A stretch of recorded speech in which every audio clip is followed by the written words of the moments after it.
All right. There we go.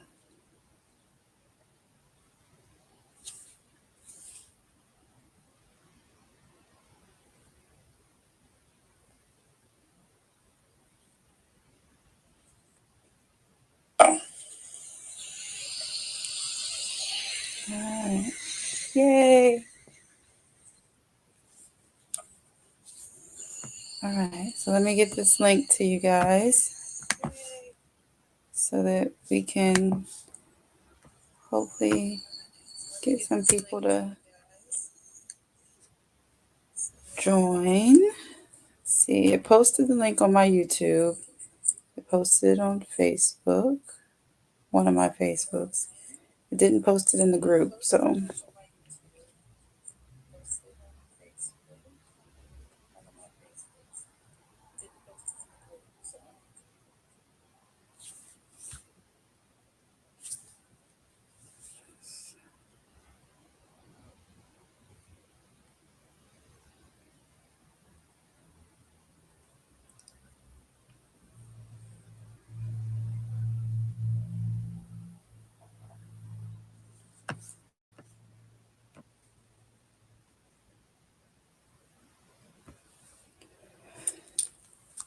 I'm going to post it on my Facebook page because it won't let me log in, so.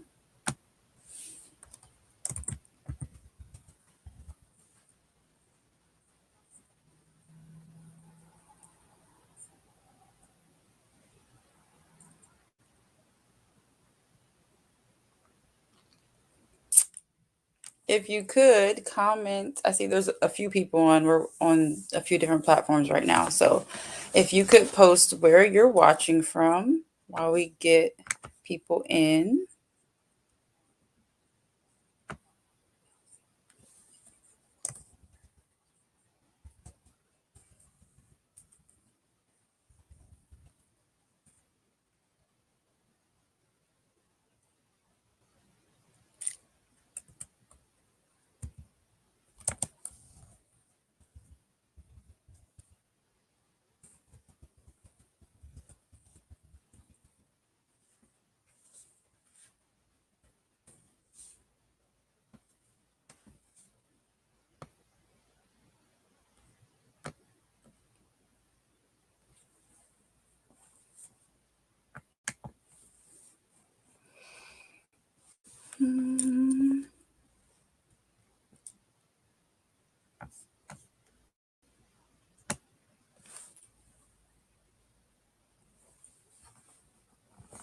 Hi, Delphia.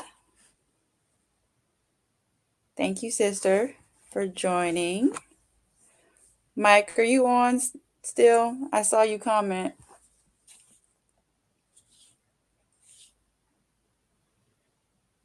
Let me see if I can find the link again.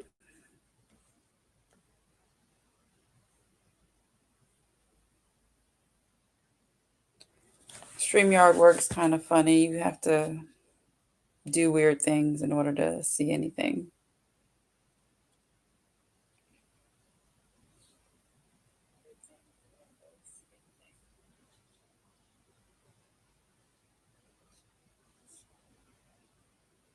Let's see.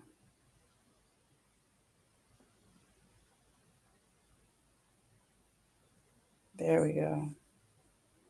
I think I got it.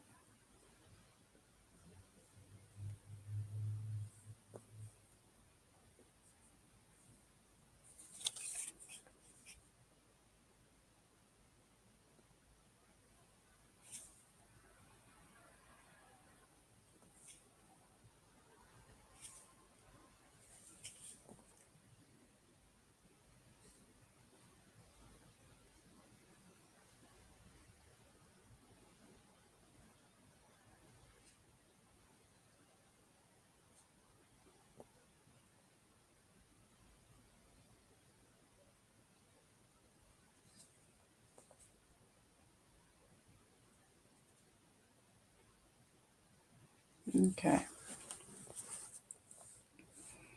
I wish you can create the link before you get started, but you can't. And really sucks. So then you have to spend your first few minutes copying and pasting and all that good stuff. So it takes a minute sometimes.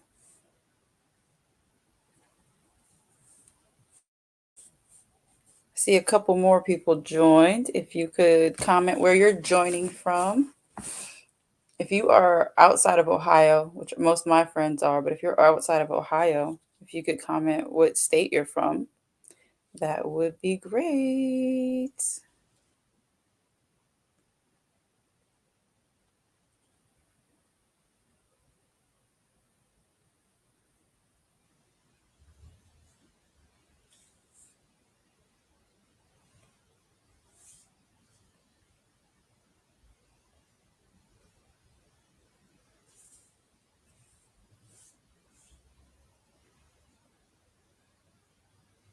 I'm posting in all the groups.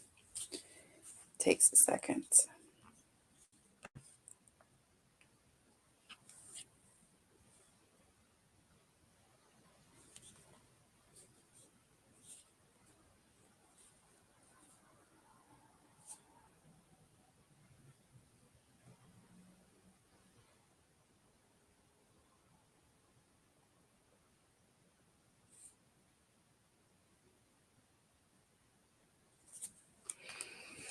I did post in the comments the link if you want to join StreamYard and join me on camera. That's on there. But today we are going to be talking about men's health, men's mental and physical health. It's something that we kind of skip over. And I actually had a funeral earlier today from one of my friends that I worked with. His name was Josh Richardson. So shout out to all of Josh's family and friends that were able to make it to the funeral today, and to those that weren't. Today was an emotional day. So that's part of the reason why I want to do this particular one today, because he died very unexpectedly of a heart attack. And if he had some health issues, he did not discuss them with anyone.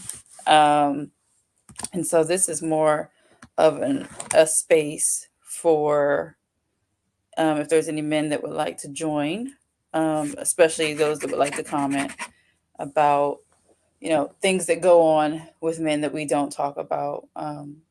We like to think of men as these big, strong characters who have all this strength and all this patience, but we don't really talk about their health or their emotions, which kind of gets overlooked. Hello, I see someone from Facebook. I can't tell what your name is. You have to give StreamYard permission for me to see what your name is, but let me see if I can log in on the back end and see who you are.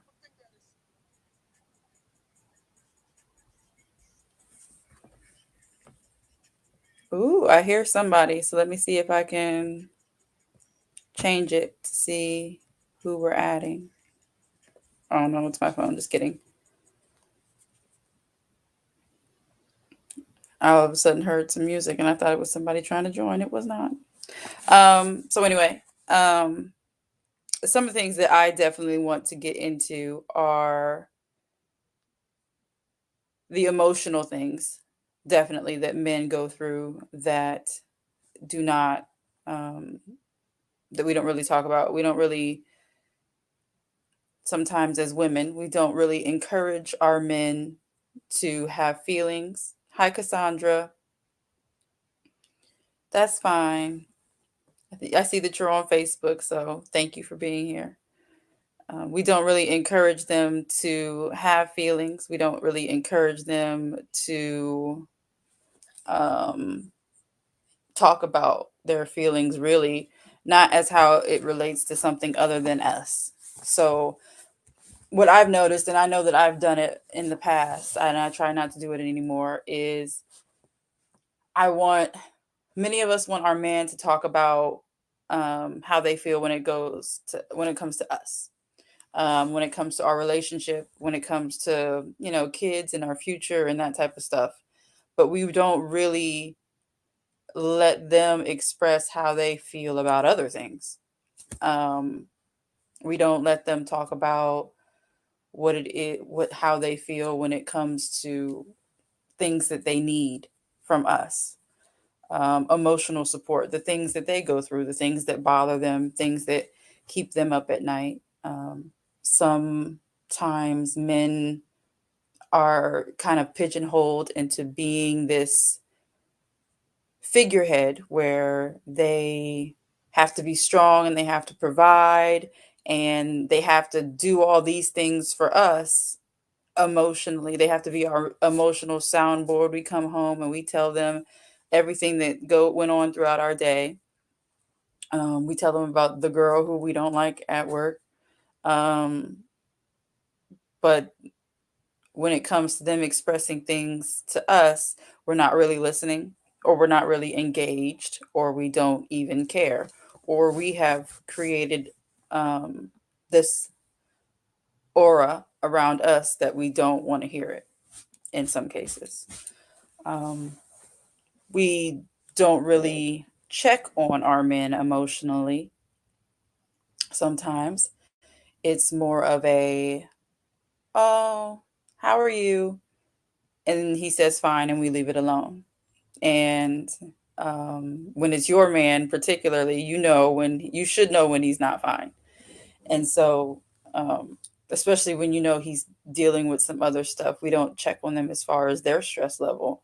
If they need to vent, if they need to um, talk about something that's gone on, especially if someone died, if someone close to them died, if a friend of theirs died, we don't really too much get into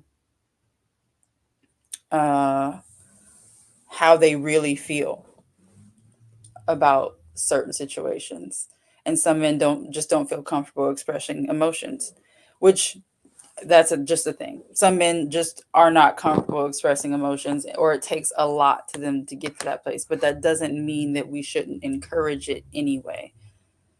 So what I try to do, especially in the current relationship that I'm in, is I I ask regularly how he's doing. And if something happened, if something is going on with one of his family members, I check on that, periodically. I'm not asking every day um, about certain situations because I know he doesn't want to talk about them. But I do still check in, like, hey, how's your aunt doing? How's your mom? If I don't talk to them myself, in some cases, I do know some of them. So I do try to check in on that. When they have friends to die, or if they have an anniversary of a friend's death, I think those are things that are important to check on them for, because everybody grieves differently. So a man may not sit here and cry on your shoulder, but he still may have some feelings he would like to express. And I think it's important to give them the ability to express those things and then not look at them funny for doing it, which is a habit that we tend to have as well. Um,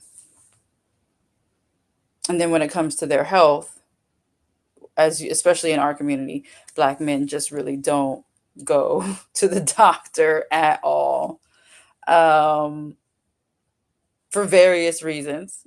Some of it is trust issues. Some of it is just with trust issues with doctors, that type of thing. Some of it is, oh, I'm fine. I'm fine. I don't have to, um, I'm not worried about it. I'm fine. The I'm fine from men is super strong. Men will I'm fine you to death. Um, and I have somebody in the comments, and I know who this person is, and he says that the person that he's with will encourage him to cry if needed, and that's great. I think that men need that space. They need someone that will actually not only just say that it's okay for them to cry, but actually allow them to cry and not judge them for it. I mean, women, we sit here and cry all the time. Like some women don't. Some women, cry very sparingly, but a good majority of women cry like babies sometimes. We cry about silly things because our hormones are just different than men.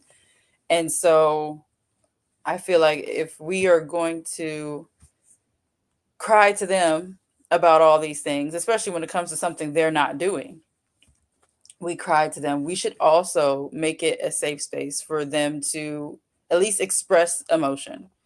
They don't have to cry, um, but unless they want to, but we need to make that a safe space for them. Men go through stuff just as much as we do. They just don't talk about it. They have a different thought process. And something that I've learned is that men and women think on two different completely planes, like at all. We just think differently, period. And there's nothing that we can do to change that. It's just what it is. Um, and so sometimes the things that we think are important, they think about it for a few seconds and then they go about their day because they have other things that they're thinking about. Sometimes the things that they think are important, we don't even consider. It was like nothing to us. And so I think it's important to have an open dialogue with, if you're in a relationship, the person you're in a relationship with. But even with our children, with our boys, like our sons, we really need to do better as parents, both the fathers and the mothers. We really have to do better about letting our sons experience love from us that's not weird. So some women like to make their sons their boyfriend. um, which is, there's problems with that, where they just hover and latch onto their son like it is their actual boyfriend. There's issues with that. And we can go over those if someone would like to comment how they feel about that. But there are definitely issues with that. And we have, as women, have to stop doing that. They are our sons and we are responsible for helping raise them. It's not our boyfriend. It's not our boyfriend. Your son is not your king. Okay? He's just not. Your son is your son. He can be your prince. Hi, Atiba. He can be your prince, but being your king, that's a bit much. Your son is your son, and you need to raise him to, as a female, your job is to raise him to see, I think, a female's perspective, but you can't raise a boy to be a man because you are not a man. There are certain things that come with that.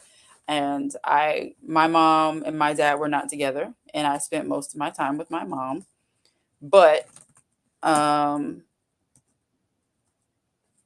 if I were a boy, there would be nothing that my mom could teach me to be a man other than to how to have a dialogue with women and how to understand women. That's it. That's all women can teach their sons about being a man, is how to respect them in a way that's healthy, and how to understand our thought processes. That's it. Everything else they need a male figure for. And I know a lot of us didn't have our fathers in our life. I did. But for those that didn't, they need a male figure, an uncle, a grandfather, or someone that can teach them certain things. I can't teach I didn't potty train my son when it came to,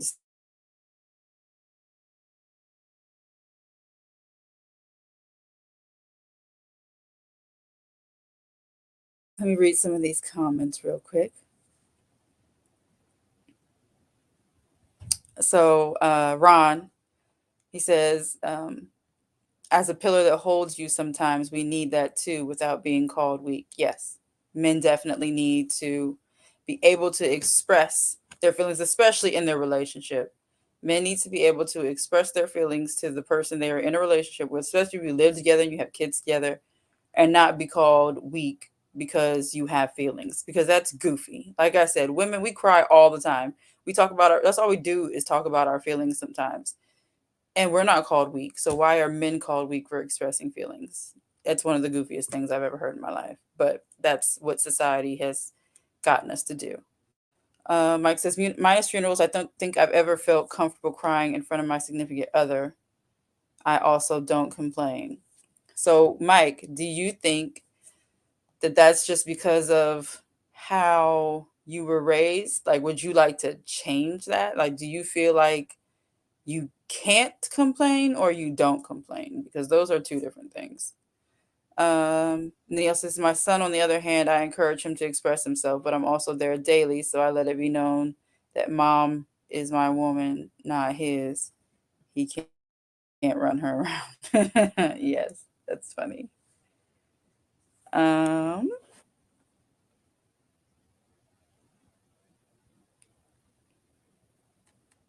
let me see. Oh, Priestess Maloney. Hi. Sorry, I was so busy reading comments, I didn't see you.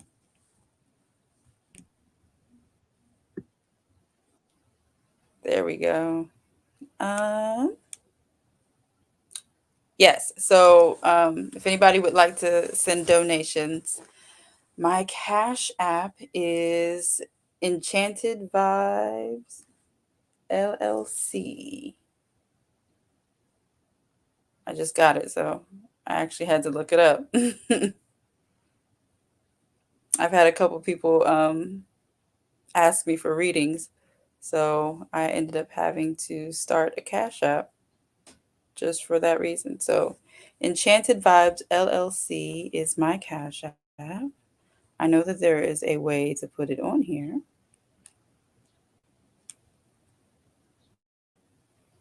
But I haven't quite figured that out yet.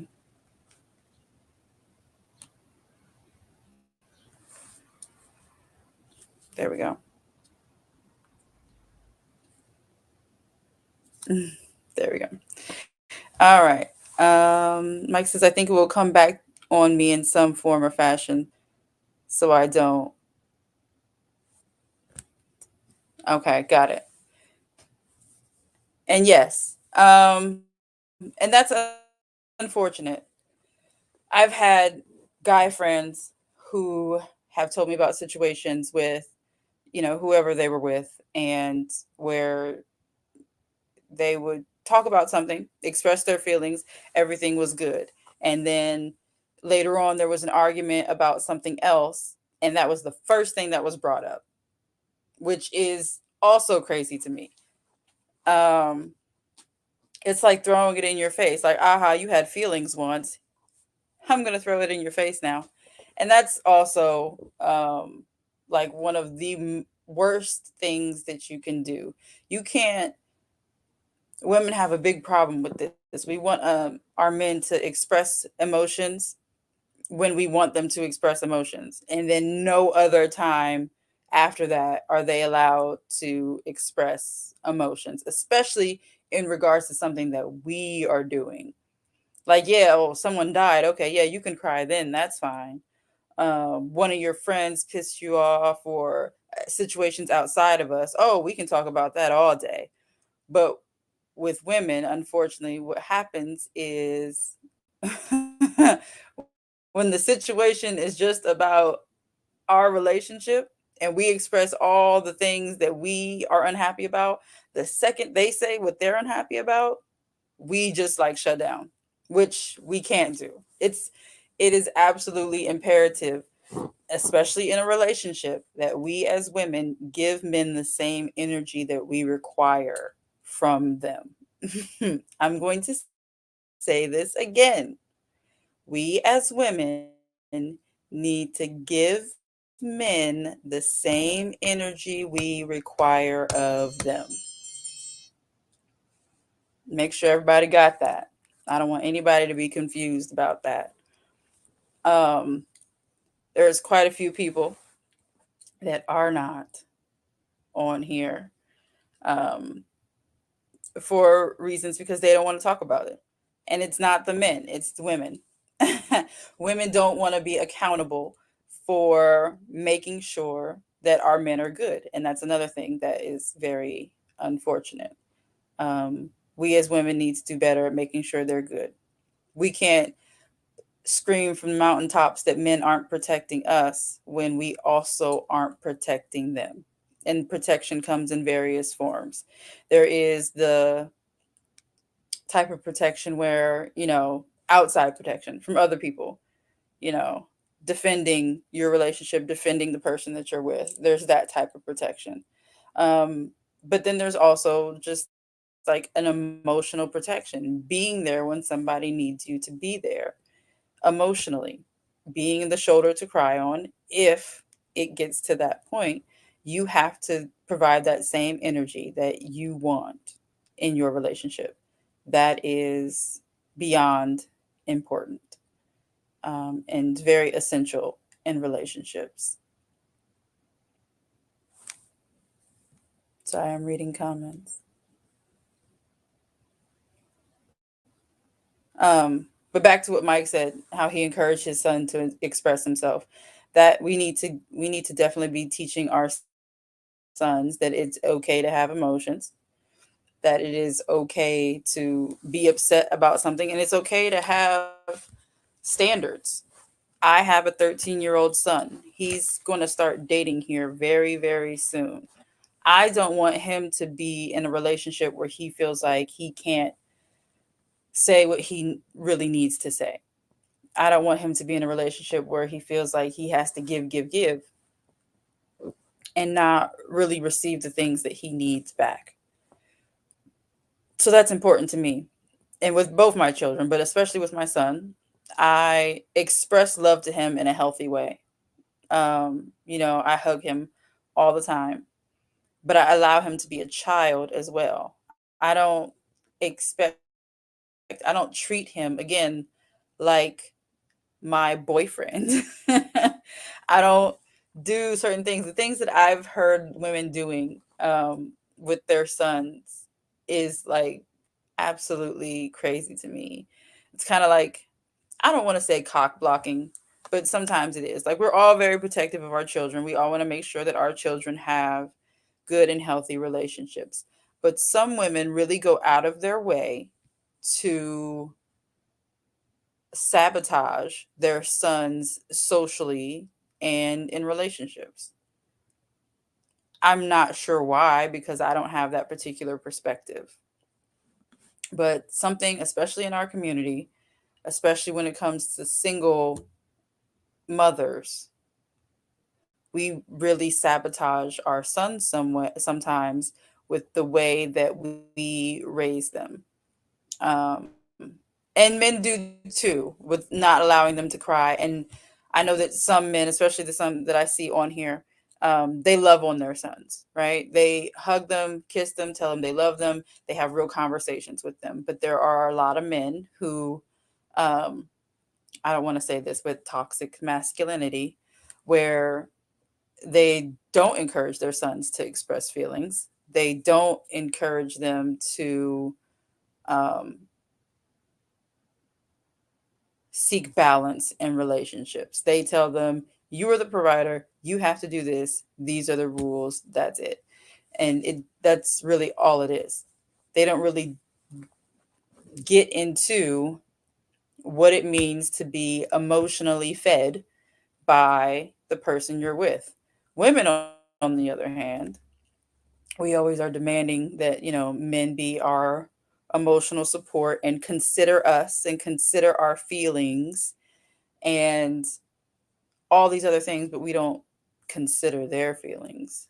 Um, so, as a mother of a teenager, of a teenage boy, I definitely try to encourage him to express emotions. I ask him how he's doing about certain situations. If you know me personally, um, some of the personal things that have happened in my life that would affect my children, like my divorce.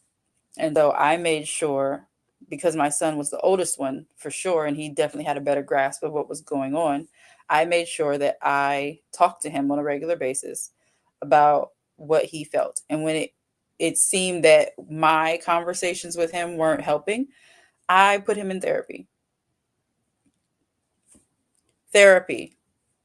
We need to put our children, whenever possible, whenever needed, in therapy. Most of us have insurance that will cover children no matter what the situation is. We're not even paying for insurance in a lot of cases. And so we definitely need to make sure that our sons um, get the help we need if we can't give it to them. I'm not a therapist. I can counsel him all I want, but I'm not a therapist. And in the situation of our divorce, my son needed to see a therapist, plain and simple. That's just what he needed. And I made sure that he got that. And now he is much more emotionally adjusted because he got help, like, I don't want to say like instantly, but within a couple of months of our separation, he was in therapy. Um, and my daughter was too, because they needed it. And we have to get to a place where we accept that, especially as people, certain situations, you need a therapist. That's just, if you have the resource to get a therapist, if you have insurance that would cover therapy, get it. Absolutely, absolutely get therapy. I will say this 1,000 times. Get therapy.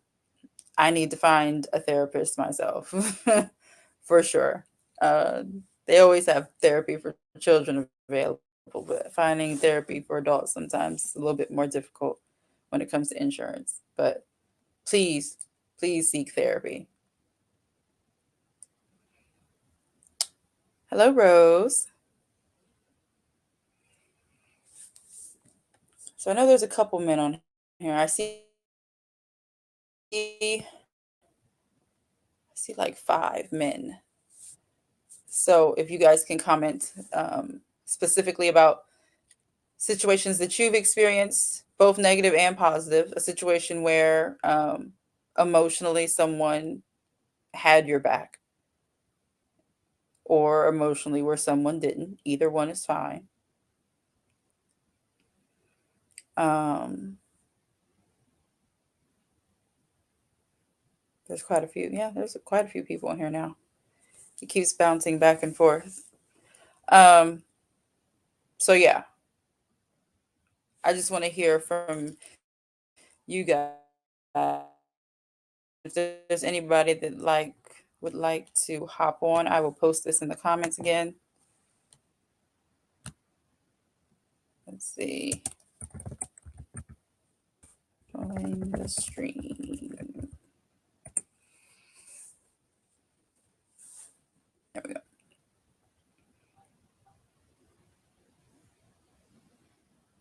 It's not, I don't think it's really posting to my group, but that's fine. The comments aren't anyway, but I think it's because I'm not actually a member in the group. So maybe that's why it's not popping up that way. But I did see Cassandra's comment. So that's good. And if there's any women in that are watching, if you can comment in ways in which you support your men, that would also be great.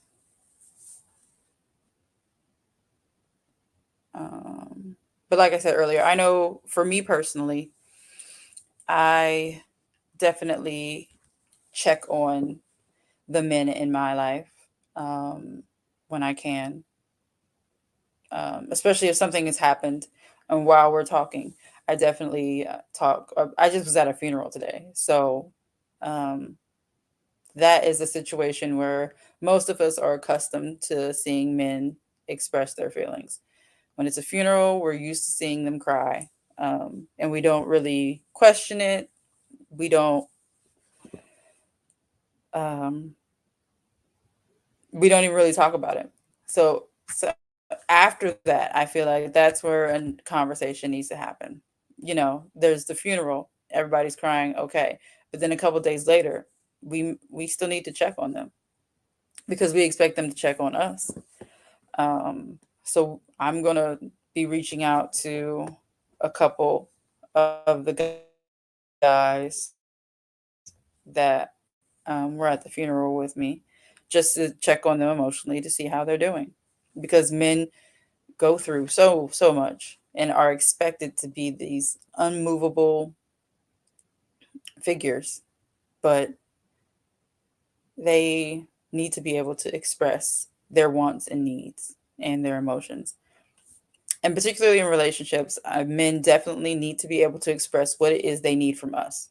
So one of the things that I've said in conversation in my current relationship is, what do you need from me? That way, and I do it regularly and I do it enough to where he knows that I'm serious. And I do things enough for him to where he knows that I'm serious. It's not just a one-time thing where I've said it. Like, I do this regularly. And then if he says what he needs from me, I do it. Plain and simple. That's it.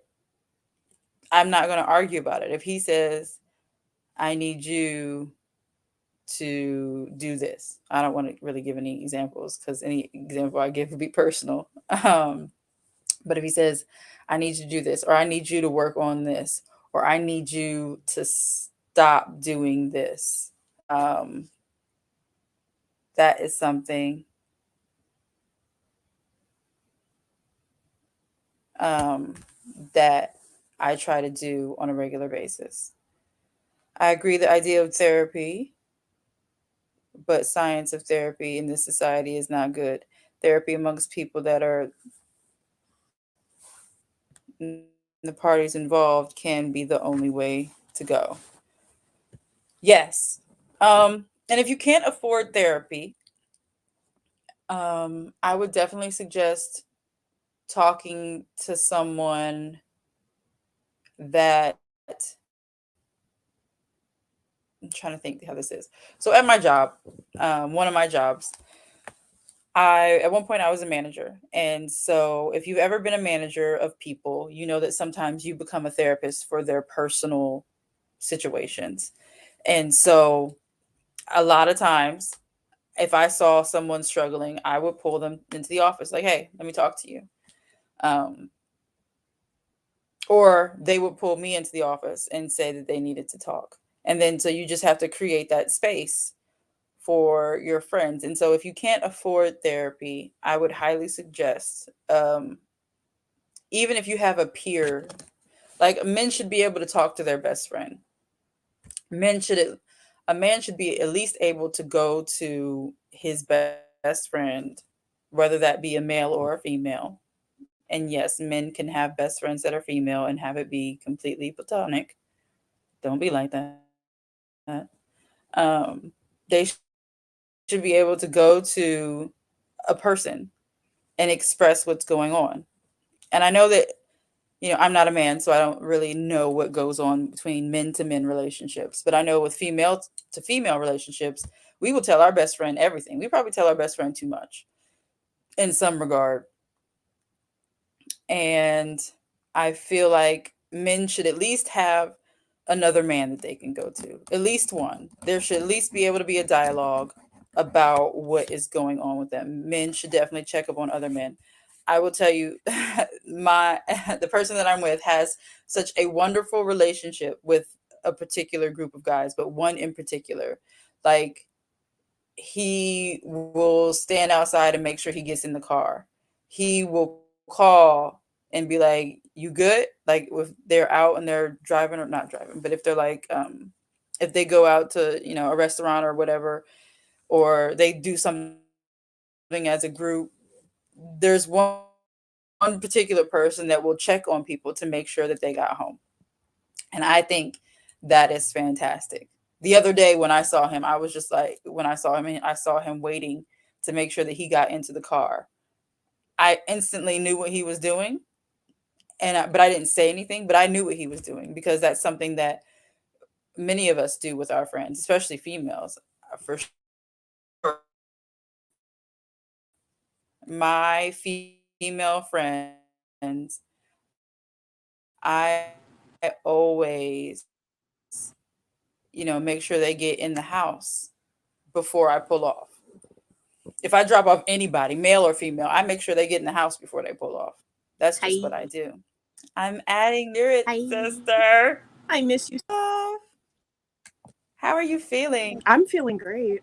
I miss you too. You're in quarantine. That's great. Great, you That's know? great. We missed you today at the funeral. Yeah. Tears. So I'm going to read a couple of these comments real quick. I don't know if you can see comments, so I'm going to read one comment.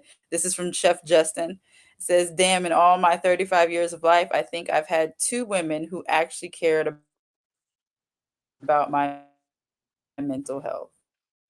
Jesus. Now, I don't know how many relationships he's had, but that, like, in That's terrible. 35 years, we'll say that he had 5 girlfriends in 35 years. That's, a low That's average. number, I feel like. Mm-hmm. Only 2 of them cared? That's wild. Those aren't good odds. What are we doing? No. Seriously, those are not good Yeah, odds. so those are not good odds. I don't know how long you've been watching, but I know I Ron was just on. did. So what is your perspective on what we've talked about so far? I'm assuming that you're talking about the life of a man and how he is not allowed to be emotional. Yeah. That's tough. My thoughts on that is Yes. it has to start at home, like with their parenting and the parenting of the women that they're with as well. Like, what are we doing in the Black community where we can't allow our men to be what they are? Human. Like, they're human, just like us. We're emotional. They're emotional beings. They're allowed to have feelings. What's going on here? Right. I don't. It's tough. There's a lot of my friends who's like took their lives because they cannot speak. I agree. Can't Yeah. can't communicate.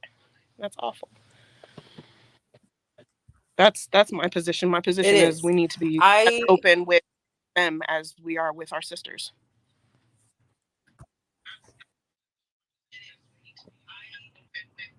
absolutely. And then Jeff also said, Jeff says, "I'm 6'2", skin texture of a Hershey bar, and 3C hair. So we're hitting less than 10% at this point of his relationships." I like how he worded that. um, I I think that's crazy. Less than 10% of the women that he has actually, had a relationship with have cared about his mental health. That is horrible. And I'm so sorry, Justin. I'm really sorry that we as women didn't take better care of you That's a emotionally. shame. That's Like, a that shame. just hurts my heart. Really, it does.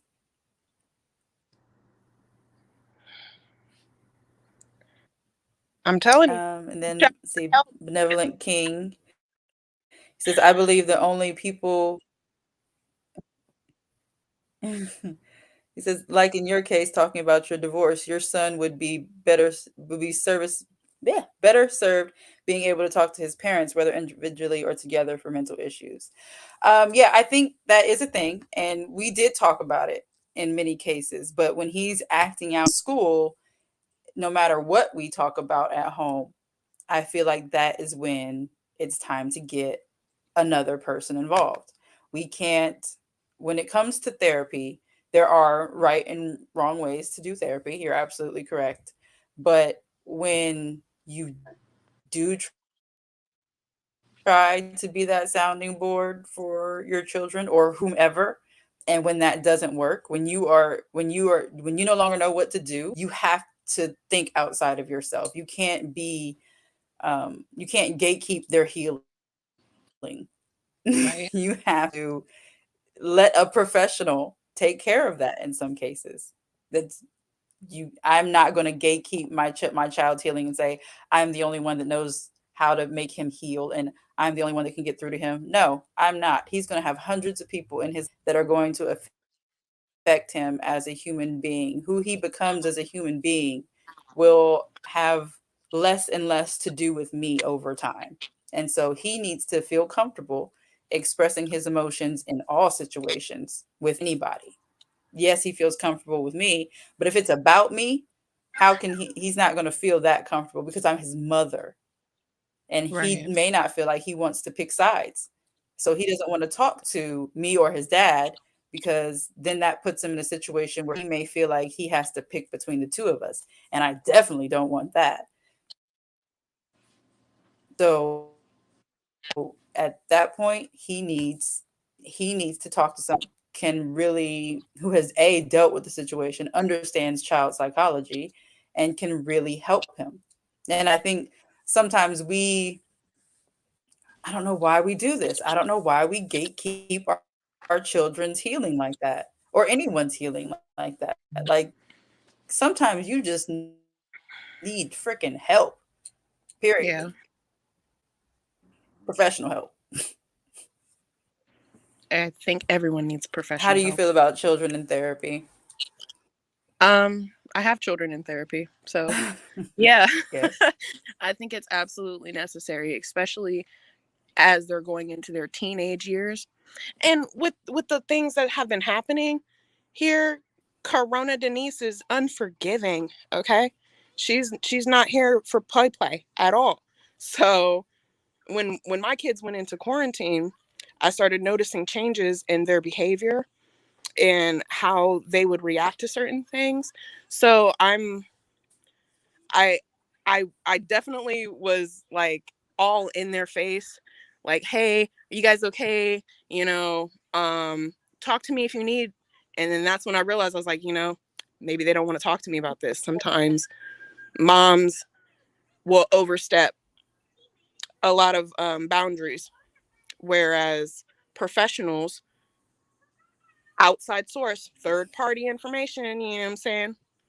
They open right on up to them and they start feeling a lot better. So I, as a person with kids that are in therapy, agree. Everyone needs therapy. Everybody needs therapy. Professional help is needed. Period. Everyone. Mm-hmm. Everyone. Man, woman, child. Everyone. Yes. So all of them, all of them. Everybody. So I want to get your perspective on something I talked about since you're on camera. I talked about earlier about men's health, just their health, not even mental health, their physical health. They're, getting their checkups regularly, getting an annual physical, that type of thing. Hmm. Why do you think that men They don't. don't do that? Oh, Especially men uh, in our community. Why do you think that they avoid that? I think it's the fear of um something actually being wrong, not knowing how to deal with their emotions already. How are you going to be able to deal with something if there's something actually wrong with you? Or, I mean, you can even go so far as Tuskegee Airmen. Like, we don't trust the doctors, the Western doctors right now. Understandable. I get it. But, I mean, it's their job to check you out. So I'm not sure why we're not getting checkups. Oh, you're definitely an example of this, sir. Um, my significant other does not get regular checkups at all. Why? I don't know. Probably the fear of having to stay there because he has epilepsy. I can't even tell you. I don't know what goes on in the mind of the man, but I do know that I'm here for him when he needs me. I will force him to go to the hospital. I'll sit there with him for weeks, months, you know. He just doesn't like being there from his perspective at least. That's the only man I can speak for. But I know some people don't even know that they have heart problems.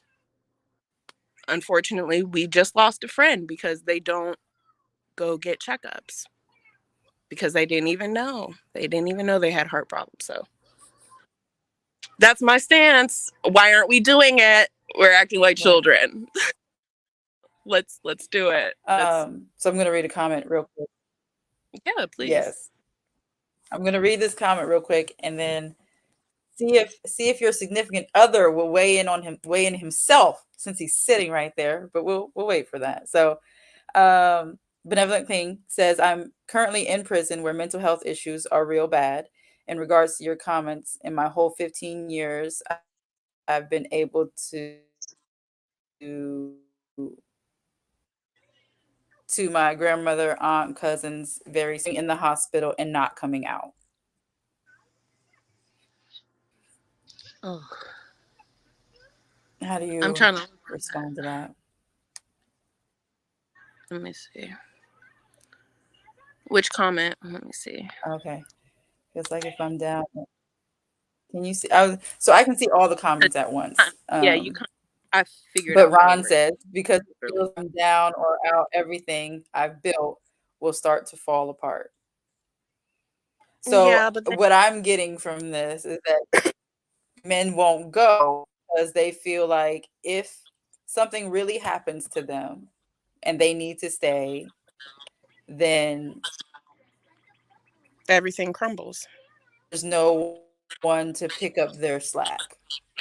They feel like yes, and that is horrible, horrible, horrible. But I've been in that before, mentally, not with my physical health, but with my mental health. There were times, not recently, not in the past 4 years that I've been in my current relationship, but before, there were times where I felt like if I take care of myself, no one else is going to pay these here bills. Ooh, girl, say that. No one else is going to pay these here kids. Say that. No one else is going to do all the things that need to be done. So ain't no from dishes that gonna get done. Ain't no laundry gonna get done. perspective, I do understand if the man is in a situation where he is the provider and he things. Right. I at the same time, if you're not getting checked out, you're not finding things, so you can't be proactive to stay around longer. Sirs, Right. I And we need literally you as long as just went to a possible. funeral. Right. I literally just went to a funeral for someone who was not old that passed away. Who seemed to be in good health And too. he was so focused on getting things done for other people who seemed to be in good health. So focused getting things done for people and good. He didn't take time for himself. He did just take a vacation, so that was nice. He just came back from vacation. But as far as his health, I'm going to venture to say that he wasn't checking on it like he probably. He's not here because he didn't know what to do. He didn't know, that maybe should be taking a baby aspirin every day to help with, heart issues. And how would he have known Whatever that? it is that unless he went to the his doctor. situation, but he didn't. Right. So I think that's the part that gets lost. Men don't always have future thoughts. This is something that I've realized, especially recently. Men are very in the here and now, what's happening right now, what I need to do right now, and this maybe a couple weeks or so. But men don't really think out years, whereas women, we're thinking 5 years from now already, 10 years from now, sometimes even more. And so I think that's a difference, just in the male and female brain, where men are Agreed. only thinking about what's happening right now, so they can't see the bigger picture because they're not looking. Mm. Sorry, I got text messages. Um, so yeah, the next comment is, yeah, if you are the breadwinner in family, that's it. Also, if you're the breadwinner in the family, you know, getting uh, certain types of care just isn't a priority. Right. And education on mental, physical, and social situations is needed. Facts. Very true. Um, so, if all the guys watching, if you could comment ways that we can help you be more supported, mentally supported, physically supported, Yes. comment all that stuff in the comments so that I can read those, because I think that's important. Men's perspective, because I can say all day what I do, but that doesn't mean that that's what someone else needs. So, like I said, Right. I try really hard to regularly check on him, and I ask him specifically, what do you need from me? Like, what can I do to make this situation easier for you? I personally do those types of things. I just want to see what guys, um, other people really, really want us to Right. do. That's a great Katie, what you question. do, specific for relationships? I just consistently uplift him whenever like I see him feeling not like himself. Normally Ron is dancing around and vibing and chilling with me and like having a good old time. He's a loving person. But when I see him slipping into his depression, I pull him out quick. Like quick. You got to be fast with it with him cuz it'll sink tank, you know, which is different than other relationships that I've been in. Each man is different. So with him, I'm consistently uplifting, feeding him food. Food is a good thing. We love food around here in these parts. Just letting him know that he's safe and that he's okay and that he doesn't have to have the burden on him completely.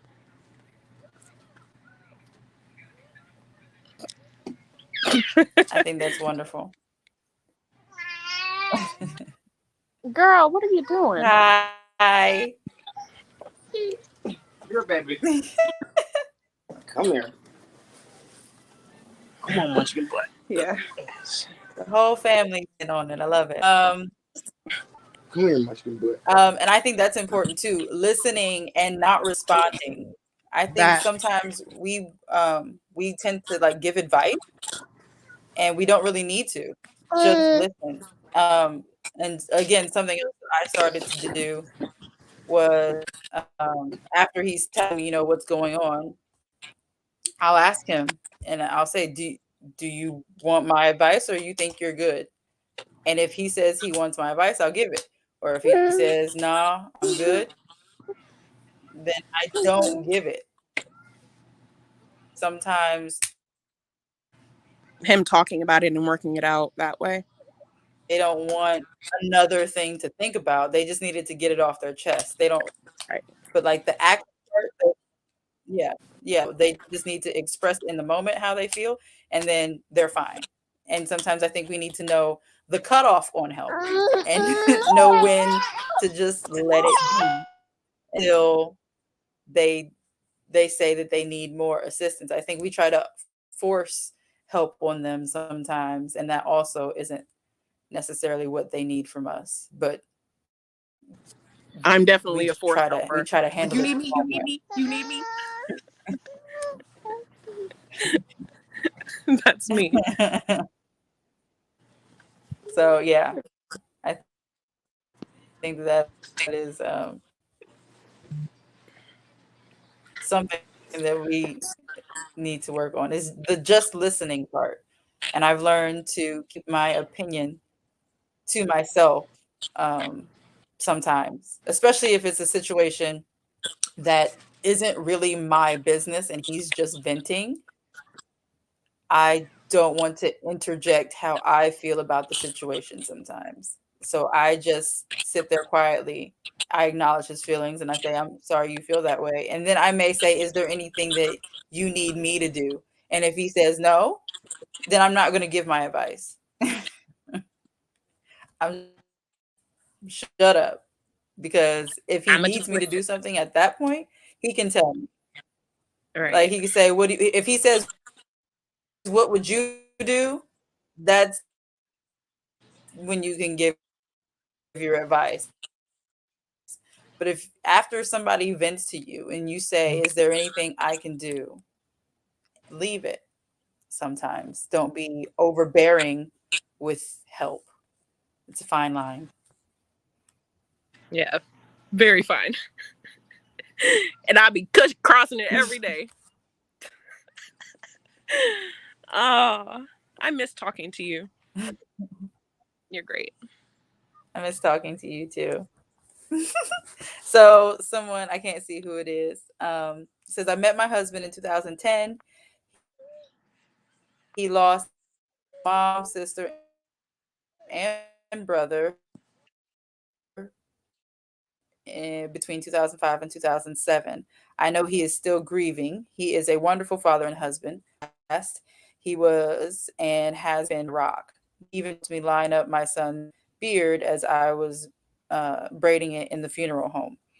He doesn't even do hospitals. When it comes to his grieving, he shuts down on me. Do I just let him be? It hurts seeing him at these times. Um, so my condolences to your husband on his losses and to you in the loss of your oldest. Uh, I just heard a woman cry at the side of her son's casket, and that is a sound that is not something I'm ever interested in hearing again. That was difficult. So my condolences to you on that. Um, Man. like I don't know if you heard what I just said. You may have Mm-hmm. been typing, but for me personally, like I said, I'll ask what he needs from me, and if he says nothing, he's good. I also encourage him to say, like, "Are you sure?" So it may take some time.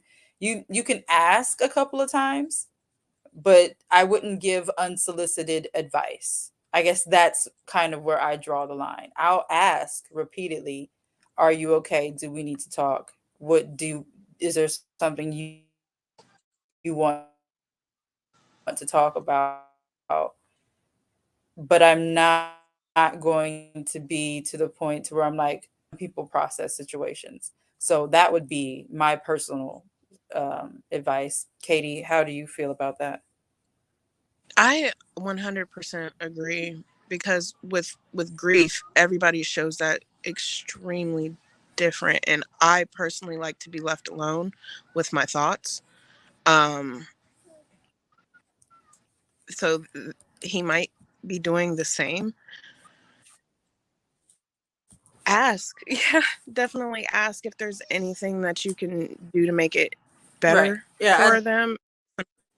Time Some a lot. people just don't. Some people don't want to talk about their feelings, and that's okay too sometimes. But yeah, Yeah, you hear me? You hear me now? Good. I said just sometimes people don't want to talk about their feelings. definitely. Yes. It just takes time. Just takes a lot of time, Yeah, it came back. especially death.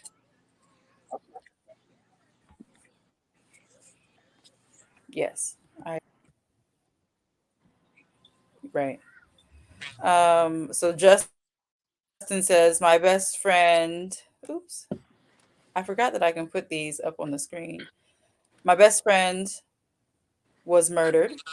Jesus. Because of that trauma, I've never lived in my hometown ever again as an adult because I was afraid to raise kids there. I received a really good chef opportunity in that city, and the woman I was with at the time, I told her reasons I was going to decline the job, and she told me that happened when I was 9 and I need to get over it. We um we are seen we need to be seen as people, not just protectors. Right. Wow. So that's a lot. First of all, the disrespect. Um No. yeah, that's a lot. And I maybe the way that was worded is different than how she said it, but based on the way that it's The worded, vibe is still the same. I don't like how that was worded I at don't all. like it. Again, everybody agrees differently.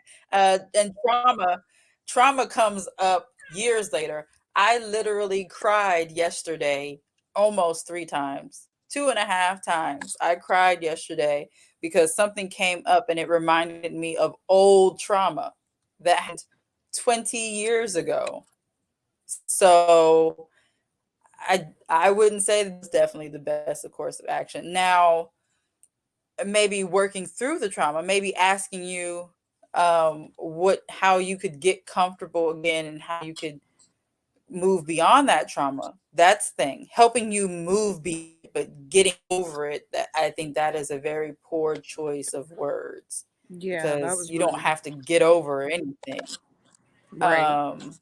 But moving beyond it is something entirely different, and that is a healing experience.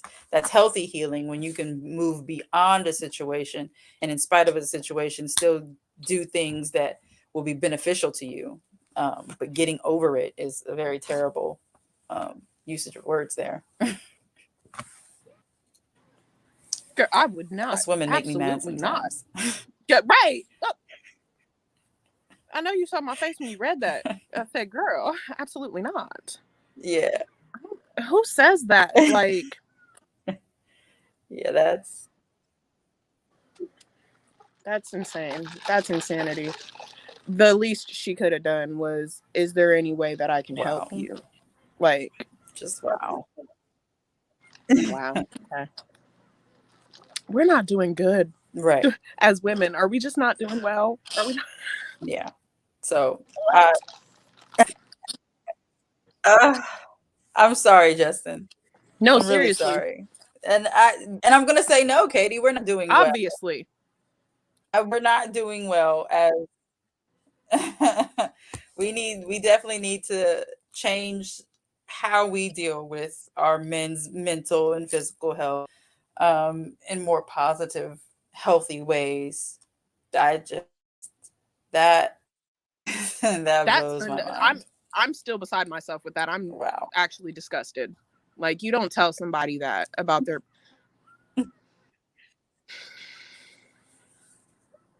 I'd have been like, next.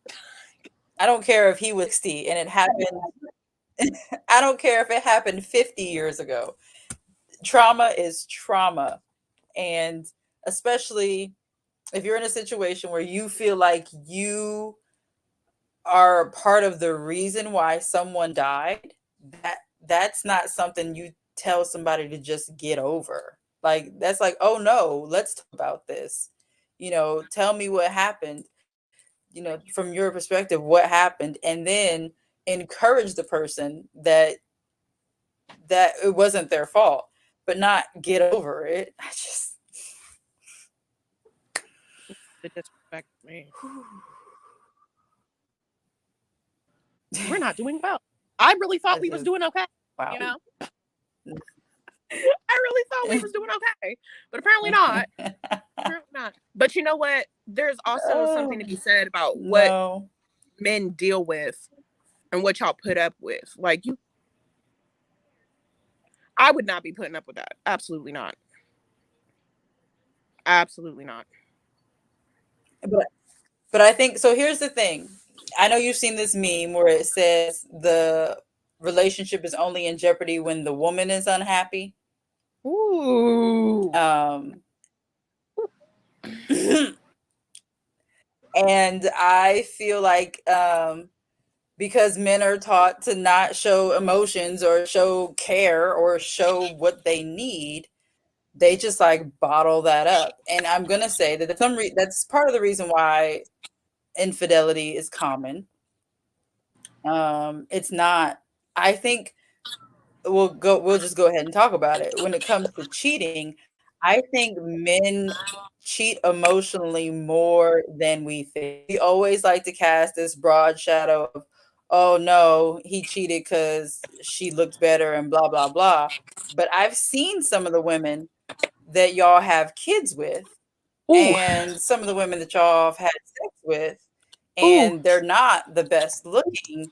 And so it is emotional. It has to be emotional. That woman provided for something emotionally for him that whoever he was with didn't. And that's how that situation came about. I think we pitch men into this short-sightedness where they only care about looks, and they really, because again, I've seen the people that y'all choose to have relationships with. It's not about looks, it's about how they make you feel.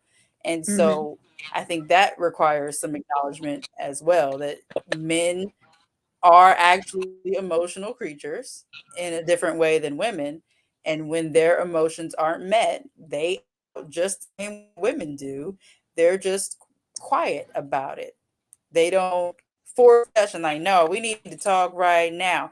I'm mad because you did this, and this, and you don't do this right, and you ain't shit over here. Men don't do that. They'll No. just be like, all right. And then they'll go down to the basement, they'll play their game, they'll smoke, they'll go to their friend's house, or they're gonna go to that girl's house. Period. Agreed. 100%. Oh my God. So And that's crazy, because a lot of women are like, oh well, he just slept with her because she got a fatter butt than me. But was she listening to his conversation? Was she showing interest in what he likes to do? Are you not? Probably. Right. Are you undermining him every chance you get? Probably. The undermining. Ooh, the undermining. Ooh. Talk about it. I'm going to read some of these comments first. Like a pen in the undermining. Come back to it. I'm going to read some comments. So I can't tell who this is because it's on Facebook, but it says, thank you for this info. I feel his grieving makes him overly nervous regarding our child. I don't want to shelter him because of his fears, because of his dad's fears, Yes, I agree. But he needs to have a healthy way to grieve. And maybe if he starts to grieve just with you and not really in front of the child at first. Right. And then when situations come about to where the family is grieving or the child is grieving, I think he should definitely, especially if the child is, he should definitely be the one to have the conversation with the child about grieving as a man, but from a healthy place, not the tell him, not the, oh, men Suck don't it up. cry, that type of thing. Yeah. Not that type of situation, but definitely that conversation. Children need to see us deal with real life situations. Sometimes hide situations from our children, and then they become adults, they don't know how to deal with them because they never saw it. So grief and depression and divorce and relationships are all things that we need to be better at coaching our children on instead of hiding them from our. So when I'm having a bad day emotionally, if my kids are here, I tell them, I'm like, yo, my friend just died, so I'm gonna be crying for, a while.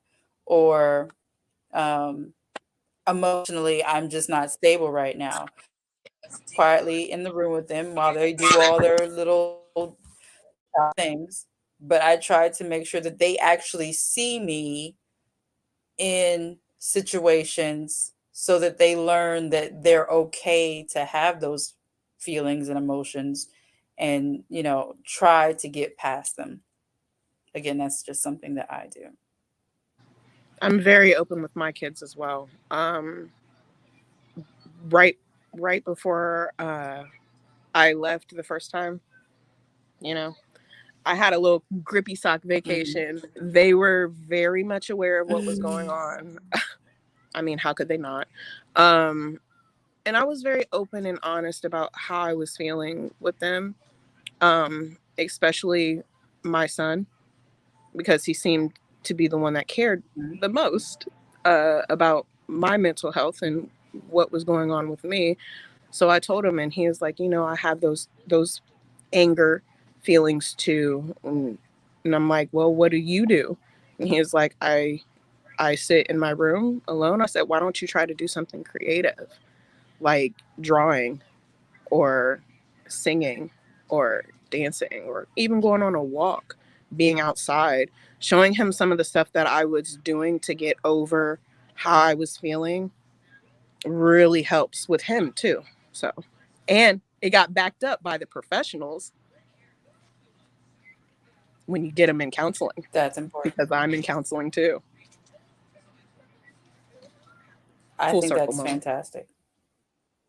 I think that's fantastic and very important that we talk about this with our kids a lot more than what we already do, because we really don't. Um,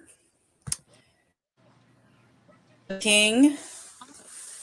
So things that we can do. This was in response to things that we can do to help them. So help Black men not feel inferior about lack of money or materials. Yeah. Also, our in mainstream media needs to change by our own sisters. Yes. Us men crave the respect of our Black women, love our Black women. Majority of us are driven, not in all the right ways sometimes, for the mere attention of y'all, of for the attention of y'all. Um, and y'all both right about engaging vocally. We can both be on the same page and be comfortable to vent to our better half. So those are very great points. Yeah. I know that, and I try not to do this as often, but the memes are funny, yes. But when you think about how someone sees that constantly and how it changes their mind, even if it's not personal, you're not directly talking to them, but if all Black men see is Black men ain't shit, then the narrative, I think, in their own mind may start to change, especially if they're not in a place where they're emotionally supported or emotionally stable. I think that those types of images can be more Damaging. detrimental than we Yeah. realize. Very much so.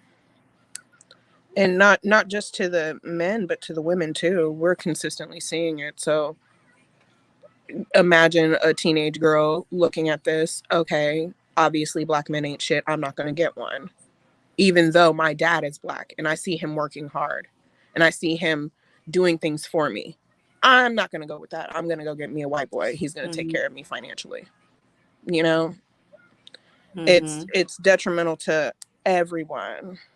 And we need to work on that, honestly.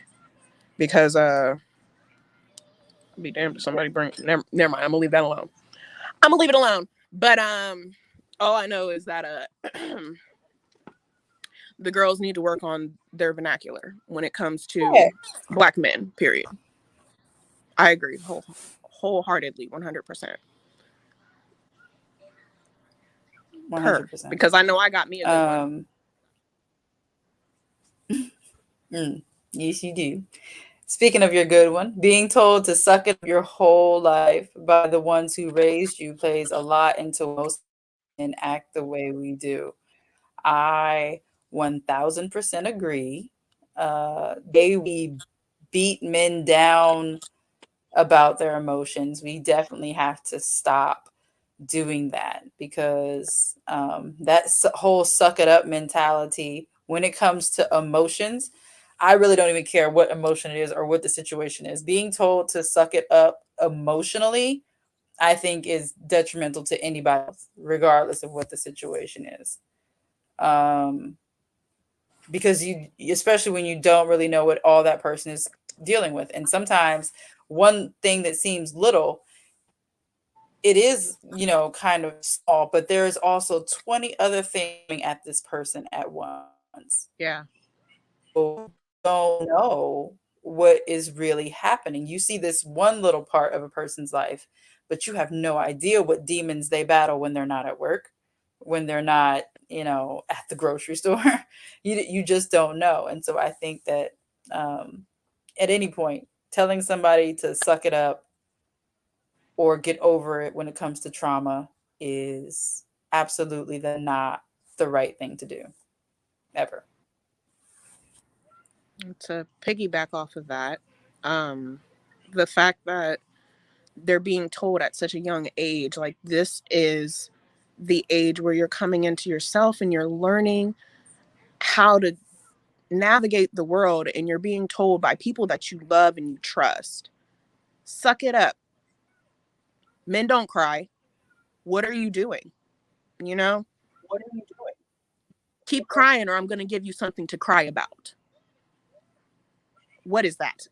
What is that? Why are we telling our little boys that? What? Instead of talking to them and asking them what's really going on. What are you really crying about, sweetie? What's happening? I don't know. I lost my toy and I can't find it. It's as simple as mommy coming in here and helping you find your toy, instead of me saying, oh, no, you can suck it up. It's not that serious. It may not be serious to me, but it's serious to him. A mess. Right. We love the Because parents he's of a the child. 80s and the 90s, And baby. children's Yeah. priorities. Children's priorities are way different. Their priorities are what they want to eat right now and where that favorite toy is. Facts. Facts. And not going to school because they hate school. Is it a snow day or not? Yeah.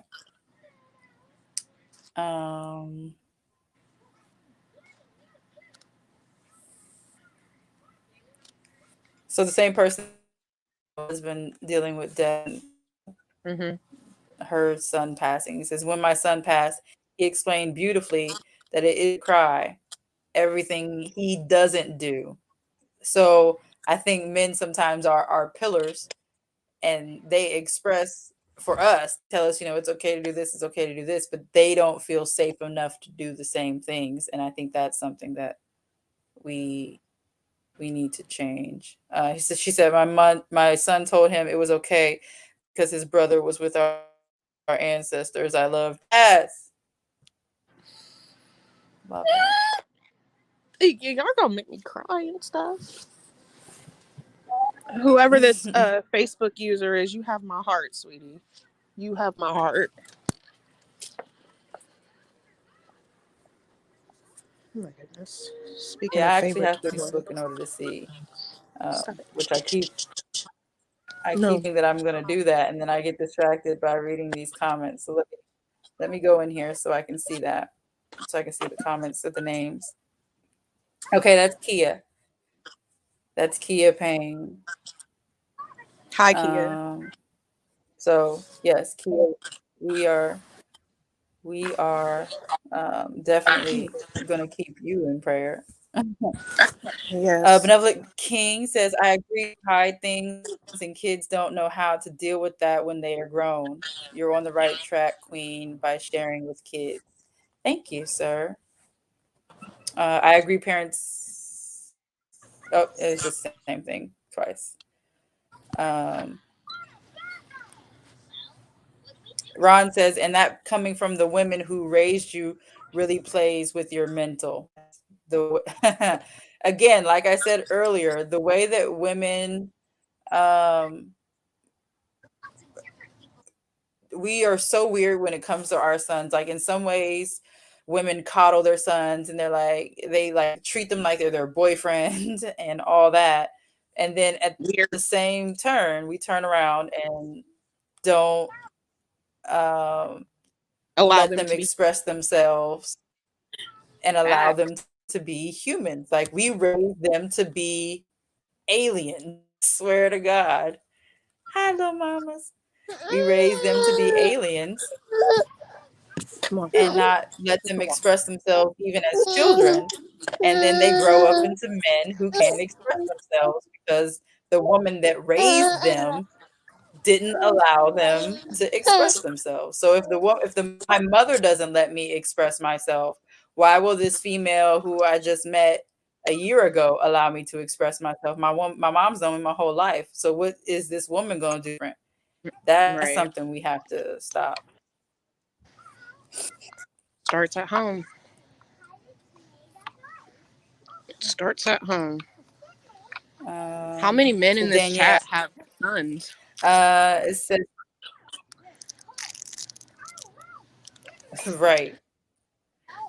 If all the guys in the chat, if you have a son, just comment that you have a son. So Danielle says, from my experience from being married to a Black man, is that he was taught to hold everything in because he did try to reach out to family and they laughed at him or shamed him. It has taken years for him to open up to me. Black men need to know that it's okay to be vulnerable. We need to show them love, patience, understanding, and acceptance. Yes, Danielle, you are absolutely right. 110%, sweetie. 110%. That's crazy. And But true. that's something that right. Now I know Danielle. Danielle and I went to school together. Danielle is white, and Danielle is a very awesome and supportive friend. So thank you, Danielle.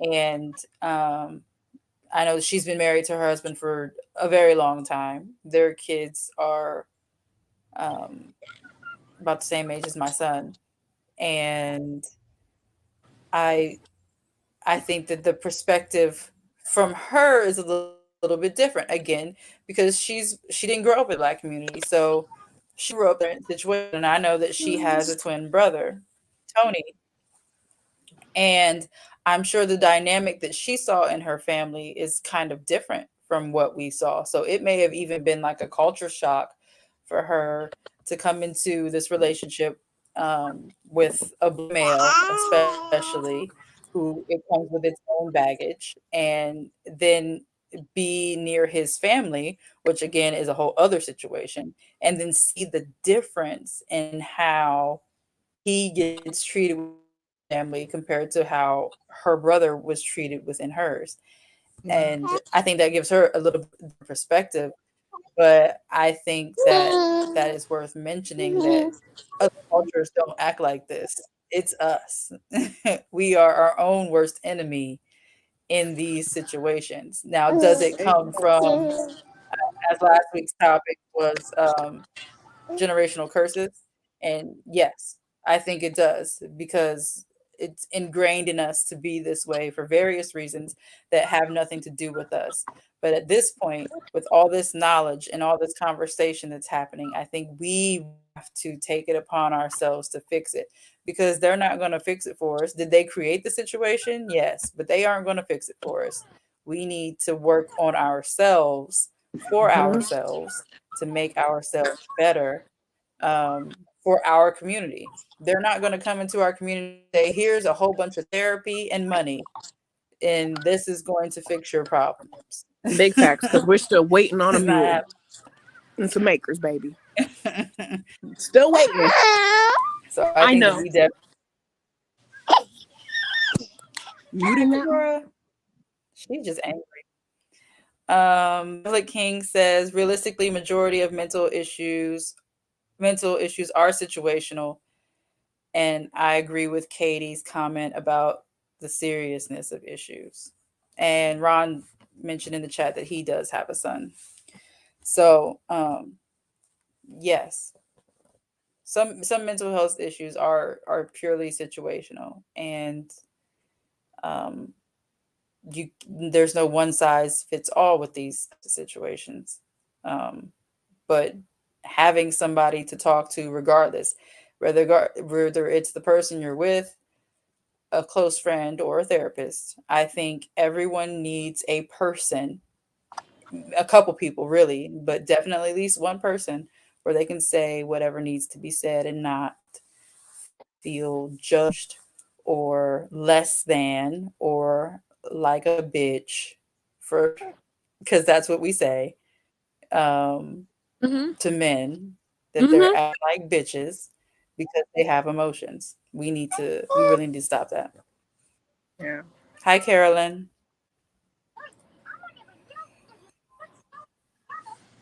Oh my Katie, goodness. how do you feel about specifically Danielle's comment and the difference in our community and other communities as it relates to how we deal with men's I issues? yeah, I have firsthand experience on that. Um, I'm biracial and my mother is white. So my brother was treated uh very vastly differently than Ron, obviously. Um Isaiah was allowed to cry. Isaiah was allowed to be expressive and creative, and he was allowed to even play with dolls with me. He was able to do all of those things um, without fear of judgment or being told he was a sissy or anything until he got around dad, of course. But that's beside the point. Mom was all about letting him have his emotions and working through it with him. Dating Ron for these years, oh boy, the way that they treat him, it's ridiculous. One second it's, oh, my baby, oh, and then the next second it's, man up, provide for that family. What are you doing? It's like crazy. It's crazy the differences. And no, it's not everybody. It's us as Black folks and how we treat our kids. Like this one right here. But yeah, That's my little friend. yo, bad butt friend, come get her. I listen, I already had the vid, so I'm good for I think another 60 days. I'll take her. Give me a chance to work or something. So right. So Kai says, absolutely, and us as mothers have to hold the fathers accountable for the toxic masculinity they're spewing. Yes. So, like I said earlier, I don't know if you were on here, Takai.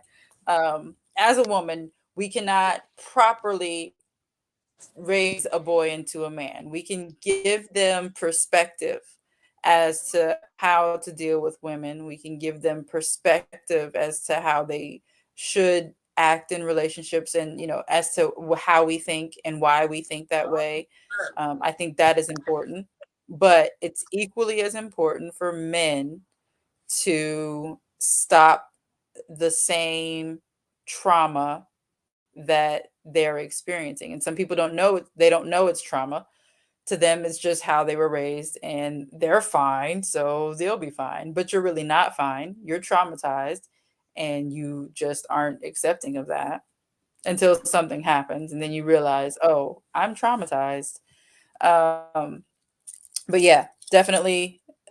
I would not let my kid's father tell my son that he's not allowed to cry. Because if I found out he was saying that, I'd be pissed. Or if he was telling him that he can't show emotion and all that stuff, I would be super mad if he was telling him that. And then I would come back and counter that with, don't listen to that crap. That's not true. You have feelings. You are a person. So I think it is both. You're right, Takai. It's definitely a two-part situation. If the father is in their life, they definitely have to be held accountable for how they respond to certain things when we know now that it's actually causing trauma. We know that now. We didn't know it then, but we do know it, so we're responsible for it because we do know it. How do you feel about that, Katie? I am 110% agreement with the toxic masculinity hot messery. I seen it with my brother when we would go visit our dad, and even as we got older, he would make comments about Isaiah and how sensitive he is, and like it was just, he's even done it with my son, like, oh, he's too sensitive, you need to toughen him up. It's like, do I though? I think he's just fine. Like, it's just disrespectful. He would just be saying disrespectful stuff. It's the toxic masculinity, and he don't know how to change it. He's well past 50. He ain't trying to change nothing. I gave up. But you won't be talking to my son like that. Yeah, in some cases you cannot teach an old dog new tricks at all. But I think it's important that if we do see it, that we definitely provide a different narrative whenever possible, and we don't let that be the only narrative, because that is detrimental to our children. It's all situational in the long run. Sometimes you have to man up, and sometimes you have to cry. Yes, I understand what you're saying. There are situations where all of us have had to push our emotional things and our mental health aside to get things done. But I don't think anyone should be having to make a habit of that. Like, is it situational? Consistently Is it going like to that? happen? Yeah, not consistently. No, there will be times where you have to. Like, if something happened to my kid's father, we are not together in any way, shape, or form. But if something happened to him, I would still have to deal with that emotionally for myself. However, my priority would be my kids and what they're going through and their mental health. And I would not in any way, shape, or form vent about that situation to my kids because they're doing their own grieving. So I would just have to deal with that separate from them. But I would still have to deal with it at some point. Maybe not right away, but I would definitely still have to deal with that in a way that is healthy for me. And that I don't even know what kind of emotions would come with that, again, because we're not together, and there is no romantic anything happening there. But I was married to him for almost 10 years. We were together for almost 20 years. So there, even though we haven't been together for the past 4 years, is that right? Yeah, 5 years? Not anymore. When it's been so long, you So stop we haven't been counting. together for a while, but right, yeah, it's been a few years. I won't say 4. I've been a hot chicken 4 years. It's been 4 years. Um, yeah, it's been 4 years since we've had any type of romantic relationship at all. But that would still affect me. But again, I would have to prioritize my children's needs in that moment. I would not be able to focus on myself. Um, not initially. I'd be sad. I would definitely be sad. Um, Again, that's my kid's father, so I'd be more sad for them than for me. But yeah, it is situational. Sometimes you do have to, and I'm not even going to say it. Sometimes you have to toughen up. I'm not going to say man up because Thank that's you. totally against what we're even talking about. Because I was Sometimes getting ready to say, we I'm about to have to toughen up. ovary up, my God. Yeah. Sometimes we just, in general, have to toughen up uh, in certain situations, but they still need to be addressed. So I would still have to address my own feelings at some point, just not right away. How do you feel about that, Katie? Personally, I address my feelings all the time. all the time, mainly because if I know that if I know myself, and if I hold something in, it's all bad for everyone around me. So I let it be known, hey, I'm not feeling the best right now. I'm not going to deal with this. I'm gonna stop for a moment and breathe, and then proceed. As far as nutting up, manning up, strengthening yourself, ovarying up, it is situational for me. Like I will literally have to. It would have to be kind of like with the money situation, like providing for my family.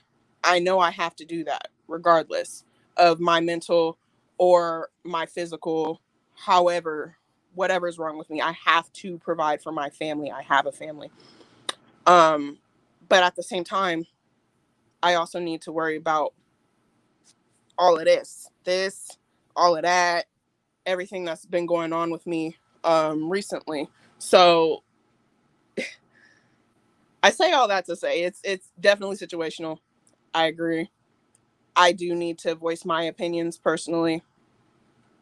Um, whether that be just with my significant other or with a trusted friend,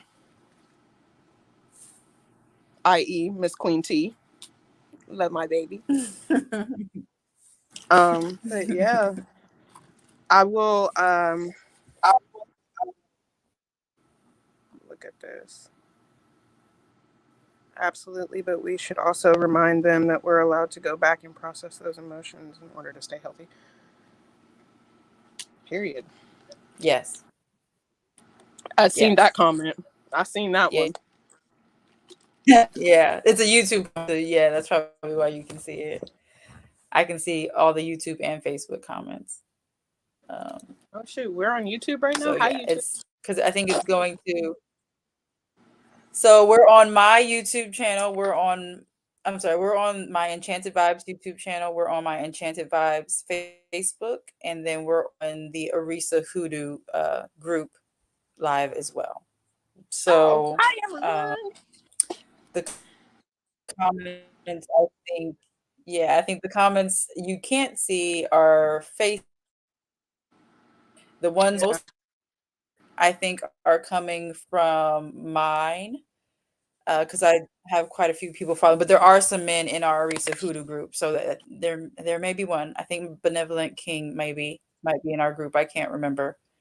But the ones from my friends, Mike, and there was another one earlier. I know that's coming from. Some of those came from YouTube as well. So we're down to Benevolent King again. Even in them types of situations, we need to change that narrative. Every result physically. Can you expound upon that as like specifically what you're talking about on that one? That way I can address it properly. But back to Kai's second comment, we definitely have to circle back sometimes. Like I said, my first priority would be my kids, but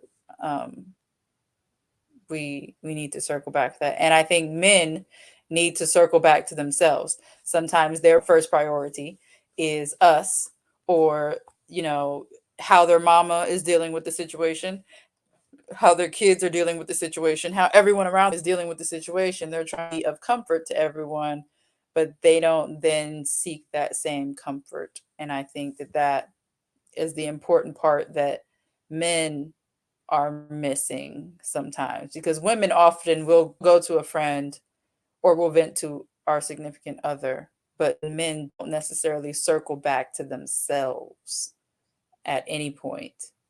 So I think that's something that we need to change.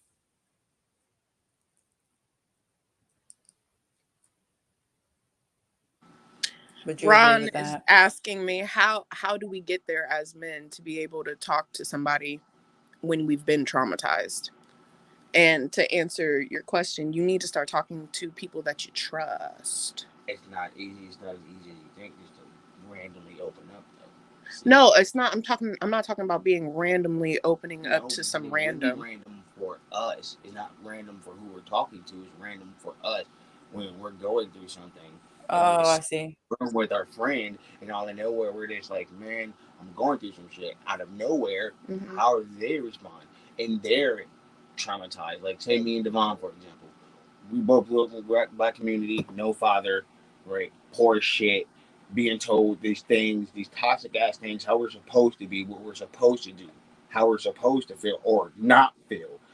And then I'm going through something, and I go to him like, I'm going through something. How does he respond? That's true. Because he could easily be like, nigga, shut up. That's true. Exactly. Nigga, shut up. So, Right. it's hard Right. for us. And he Nigga, could. we And all I going think through some that's shit. Exactly. Even in our own friend circle, it's hard for us to open up and talk about anything because if we got 5 friends in a room, 1 to 2 of them is going to give us hell for being soft, emotional, just even opening up to begin with. Yeah. And it could be about anything. Anything. Yeah. I can see where you're coming from with that. But that makes I it can see hard. that. I can see that being a problem. Sit on that. So now, as a man, we really have nowhere to let this off at. And then this is how we become violent and angry all the time and just closed up. Yeah. So it has to start at a younger age, at an older age, to be able to walk up to somebody you trust and start letting shit out versus I'm 33 now, and now I want to talk about my childhood trauma. To who? To your counselor. I don't know him. This goes back to that. I don't know him. Yeah. It's good. I don't trust him. You're gonna have to like build a relationship. See, so as a man, it's like we go through things. It's like, what are we supposed to do? How do we figure out our shit? We can help you and the next person. Who's going to help us? Questions, comments, concerns on that? I never thought it from. Yeah, I never thought about perspective again because I'm not a man, and for women, we can have friends where I could just call them. Like I could call you, I could call Darina, I could call Amber, I could call Danielle all the way in Arizona. If I had to, I could be like, bitch, and then unload and say whatever I had to say. But with men, because they're all taught not to do that, and one of the things that men are taught, what happens in this house stays in this house. Woo, and so they ain't finna go tell somebody outside. Oh, you hit the nail on the head with that one, girl. Ooh. So and then if the person that lives in the house with them is not in a place to emotionally support them, so they have this woman or man that they're with who can't emotionally support them because they aren't elevated enough in their own healing to do that. They're broken in other ways. And so now they can't, and then they go to their friend, and their friend is like, nigga, what? Right. Man, shut up.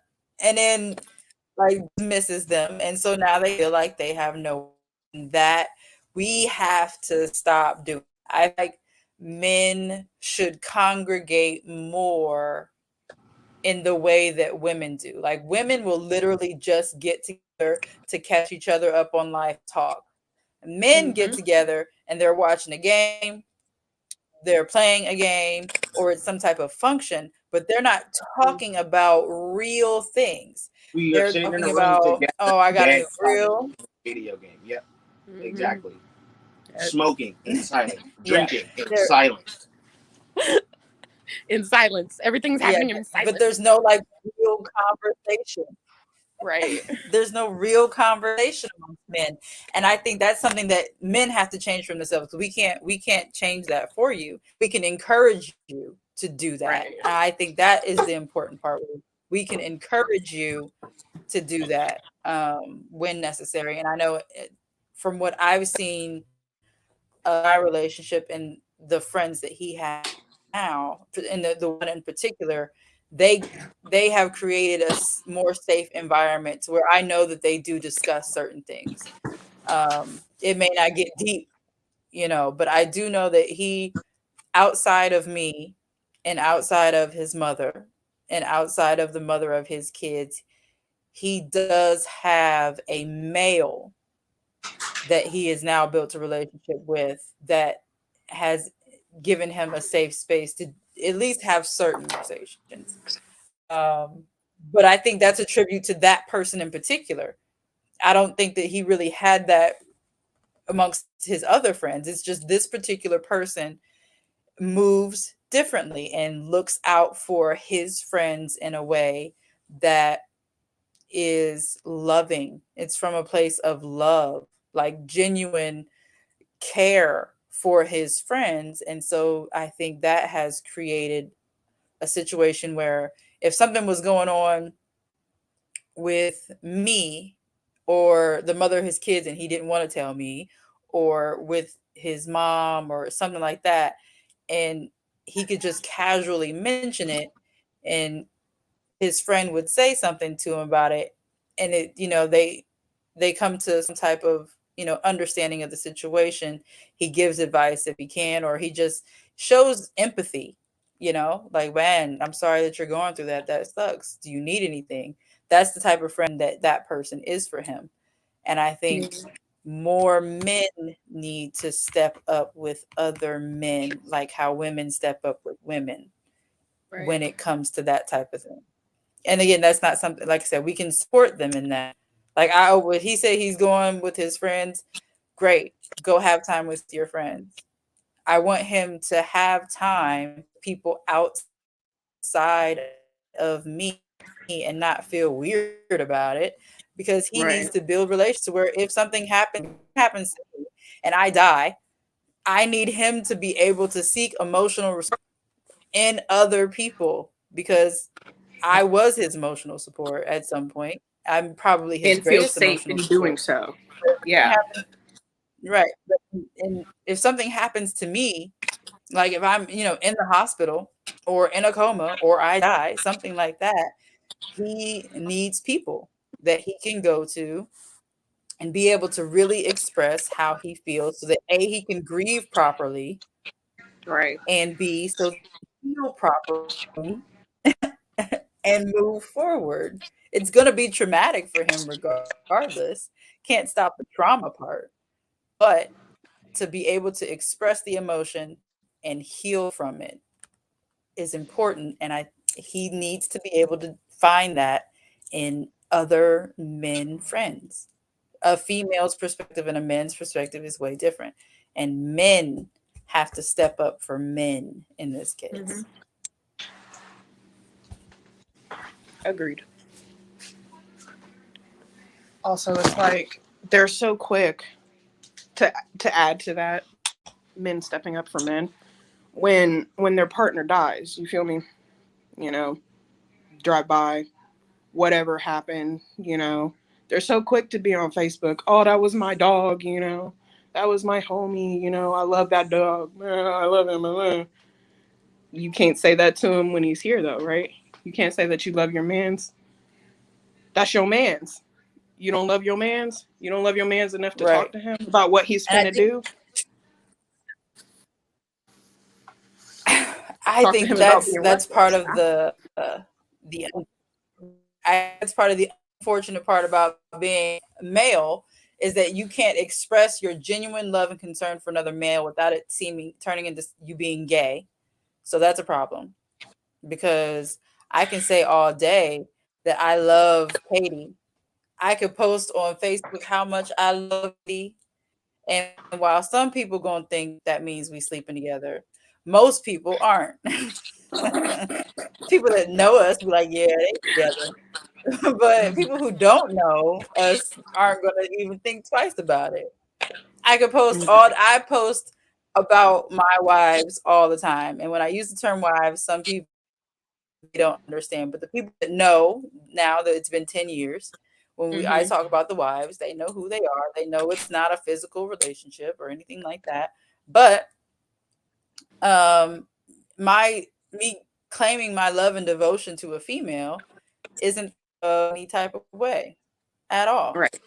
And even sometimes if I express my love for my male friends, sometimes it's not even really thought of. Now I make sure that I clarify, because I don't want nobody to go screenshotting and to my man Run tell like, that. well, what is Right. she talking about another dude? Because baby, believe me, is it ain't happening. I have some very good male friends, and I express my care and concern for them. I probably just as much as I express my care and concern for my female friends, because it's important. And I know it's important for them to hear it. Even if they don't believe it, I still say it. And even if people are going to brush it off, I still say it, because it's important to hear that someone cares about them, and it's not somebody that they're in a relationship with, or even somebody that they're trying to have a relationship with. Like, there's no thing, none of that happening, and you get somebody to tell you that they care about you and that they are looking out for you. That is super important. And I think more important for men than it is for women. I think it's important for women to get that from men that they aren't in a relationship with and aren't, doing extra things with, just genuine friends. And I think it's important for men to have that as well. I think it's important for everyone to have opposite sex, should I say, male to female, female to male, and everything in Friendship. between. Those type of relationships need to be encouraged, because you can have a relationship with the opposite sex and not have sex with. That is a thing. And I think it helps give you perspective. My man has a best friend that's a female, and I am not in any way threatened by their relationship. I love their relationship. Absolutely. And I encourage their relationship, because it's important. Because if something's going on with me and him, he can go to her and be like, yo, I want this. And then she could be like, yeah, she's tripping. Or she could be like, yeah, you're tripping. She will tell him the truth regardless. And I'm perfectly fine with that. That does not threaten me in any way, shape, or form. I think that's also important. We need to let our men have female friends so that they can gain perspective. Because they ain't going to listen to us because they think we're biased. But if some other female tells them the same thing, a female they're not having sex with, they going to listen. Agreed. That's, yeah. Male friends. I don't have very many of those. My one just died, so yeah. Right. Yeah. Yeah. I didn't cry like a big baby today. That's because I cried yesterday, though. So I'm still due a cry. I was emotional. I'm still going to cry, but yeah, I'm probably going to cry later. But yeah, I was emotionally supporting my male cousin who attended with me, because he was having a hard time with it, and they had a similar background, and they had conversations about their situations. He was an emotional support. Josh was an emotional support for him because of their similar situations. They had that type of relationship where, I mean, they didn't talk every day, but when he got out of jail and he finally had a conversation with Josh was able to really talk to him on a level that he understood and really helped him deal with certain things emotionally that a female wouldn't be able to help him with. Yeah. And I think that's just who Josh was. There was a few other people, since we're talking about this, there was a few people at the funeral who went on the extended stay that Josh went on. And when they returned from the extended stay, they really kept in touch. A couple days before Josh died, he had talked to his friend from New York and said, "Hey, I need to lay eyes on you." And so his friend, right, I'll be there as soon as I can. And it turned up that he ended up coming for his funeral, unfortunately. But they had a bond and they talked about real situations. And I don't know if it was just because of their extended stay where they learned that that was important because they didn't have anybody else. So they're all in there with this shared experience. And this is for you, Benevolent King, if you're still watching, because I know that you're currently on an extended stay. When you have that shared experience with men, it's important that you guys talk about that amongst yourselves. Because especially that, like, that's not something that I can give very good advice on because I've never had an extended stay ever. Not I've never had a 1-day stay. So that's not my area of expertise. So it's important that men are able to talk about those types of things, talk about their experience with other men that had the same or similar experience and feel soft or weird about it. Mm-hmm. And not just at funerals. Can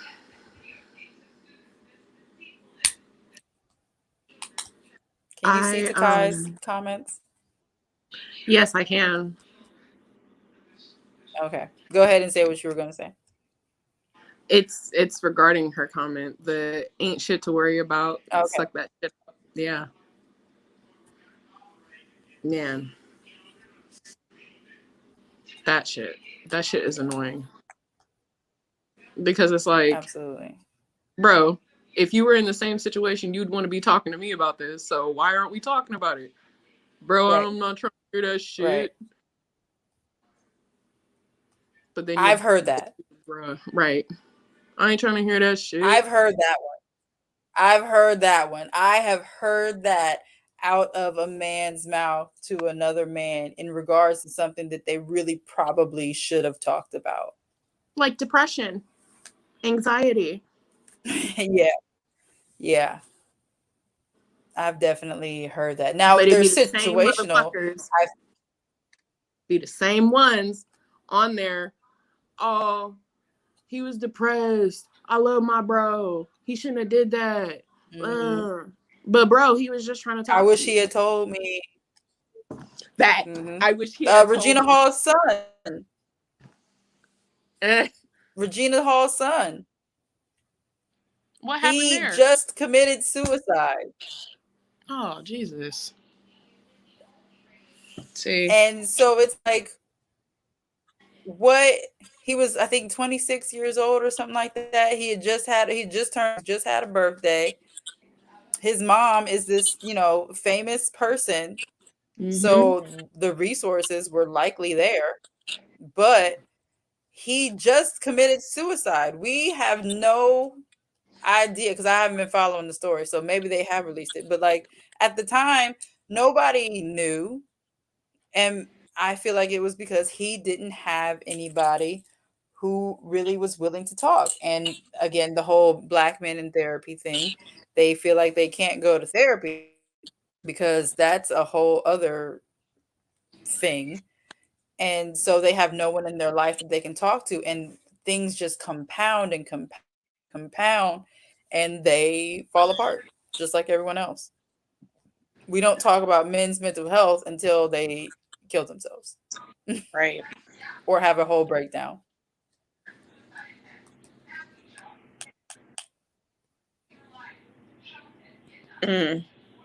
Ooh. You see the last comment from her? You wanna read that? Yeah. I personally feel like it's also something that they need to be responsible for as well. As people, we choose who we keep around us. Yeah. Mm-hmm. Yeah. Yeah. And I've noticed that in my own relationship where he started to move away from certain people because he realized that they didn't have his back like he would have had theirs. Mm-hmm. Or they when things were really happening, they were on trash. And so he kind of fell away. And then that's when he, connected with this new group of people that were completely different. Like they all really genuinely enjoy each other's company. They are all really good friends. They have interests, but I know for a fact that they talk about some real stuff, because when he would come back and, you know, he wouldn't tell me everything, but you know, he'd give me a little brief synopsis of the situations. And so I know that they actually talk about, you know, some real stuff. He wouldn't, you know, like he wouldn't even really tell me their business. So to just, you know, bring up little situations where little conversations that he would have with, where they would have amongst themselves. And they really do look out for each other in more than just um, a gaming and sports type of way. I think that that is important, that men surround themselves with men who genuinely care about them. And if that you have to grow away from certain people, them trappers specifically, it's usually the trappers that are not emotionally developed to have that type of conversation. Not all of them, but you know, sometimes it is the trappers that they're not emotionally developed to have those types of conversations. So you have to find other types of men, maybe role models, men, you know, a stepfather, uncle. I think when they get older, they realize the error of their ways. So once they hit about 50 or 60, they are more able to have some of those conversations that they would not have had at 30 and 40. Yeah. And so I think men see advice from the elders, like real elders, ones that have their shit together, like they own houses, they're married, that type of situation. Those are the type of men that I think more men need to have Gravitate conversations towards. with. Not that Mm-hmm. not that your trapper friend doesn't give good advice, but it's it's going to hit different when it's somebody who's lived a longer life and been through, you know, similar situations, but also grew out of those situations. All right. I know that it has to be hard, like leaving a friend behind, like when you outgrow a friend, especially in the male community, because it's like, it's kind of hard making friends as an adult already, no matter what your sex is. It's kind of hard. Then you have like your friends that you've been friends with for literally years, and you don't want to cut them off, but you're also, they're not growing with you. So it's like, I can understand. Her last comment, she said, we as women typically cut off Mhm. whoever, we cut whoever off if we feel as though we're not receiving the support that we feel is necessary. Baby. Yes, I do. Yes, I Mhm. Mhm. cut it out, baby. I do that all Absolutely. day. Friends, Women will cut off people. quick, with no regard to your feelings at all. Love you from afar. No regard. Right. And that is something that we do, but I agree that sometimes men feel like they're leaving. So men feel like they're leaving friends. Men have this thing within them where they don't want to leave anyone behind. Right. They feel like they're responsible for everyone. That's why For when you everyone's see time. rappers get money, they this trap lifestyle because that money away to so many people. They're trying to bring so many people with them that because they feel some type of loyalty. They have Mm-hmm. this sense of loyalty to the hood, essentially. Um, and sometimes it is misplaced because those people really don't care about them. But like they have this whole mentality where if I get this or get this, I have to, instead of worrying about me, I have to do this for somebody else. I have to do this for my mom, which we understand that one. We understand doing stuff for the people who helped raise you, but they bring all their friends all the time. Like all their friends, people they ain't talked to in a year, they gonna bring them with them. that childhood friend that they fall in and out with, that they physically fight every weekend. sometimes, but they'll still try and bring them. For what? Like they really do try and bring them into that. I also need to mention, I didn't mention this at all yet, and we're 2 hours in. Our coven, the Orisa Hoodoo Coven, we do need more men. We have a few men in there, but we would like to see more men in there who are interested in learning more about African spirituality. So if you are interested in that, you can reach out to me, or if you're on Facebook, you can request to join the Orisha Hoodoo Coven, and it's Orisha without the H. Can you say that louder for the people in the back? Can you say it louder? Yeah. Okay. For the people in the back. Yeah. Yeah. We need more men interested in spirituality. There's a lot of men in hoodoo groups. There's not a whole lot of men in Orisa group, and I don't really know most of the scammers' names. There are Babalawo or something. So we do need more men. We need future Babalawo priests in the coven, and that would be great because we don't really have a lot at all in general, but especially in our coven, we don't have any male students in our coven, and we'd like to change that. So if you're a man interested in learning more about the Orisha and hoodoo, just let me know, and I will give you the proper links for that. Takai. Oh yeah. So talk back to cutting off people.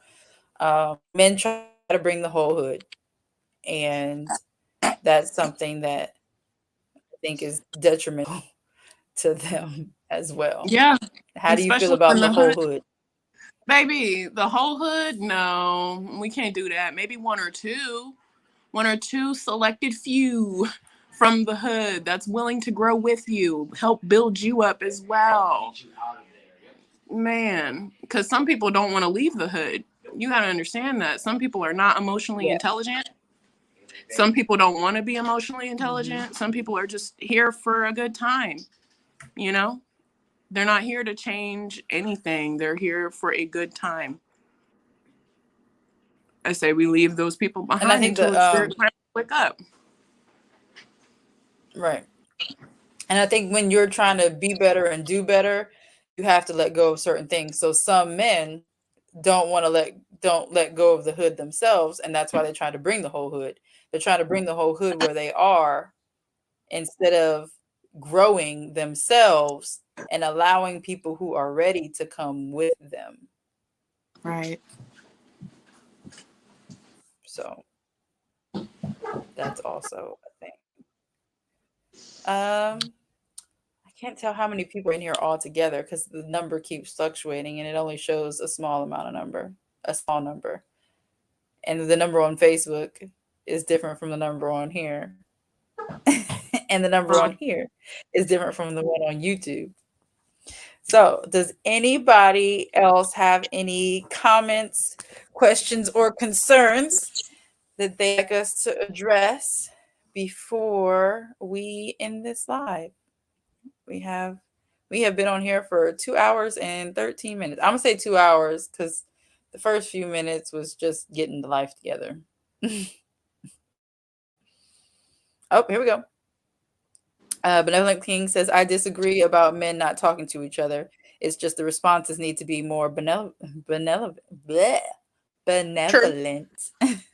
Men talk just like females about everything. It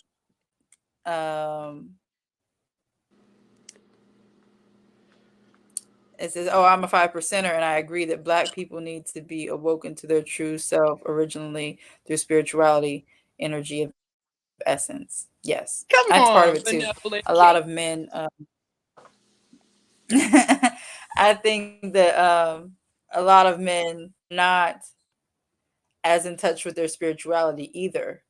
So the type of man that's a pastor or a deacon is a different type of man than all the other Black men. And so pastors and deacons are more likely to give encouragement and counsel people because they are more in touch with their spirituality. Regardless of how you feel about their spirituality, they are more in touch with it. Mm-hmm. So I think that's something that we could do better for those who aren't spiritual, who don't go to church regularly. I think it's important to find out what resonates with you spiritually, and whether that's Christianity or Ifa or voodoo or hoodoo or something else in between.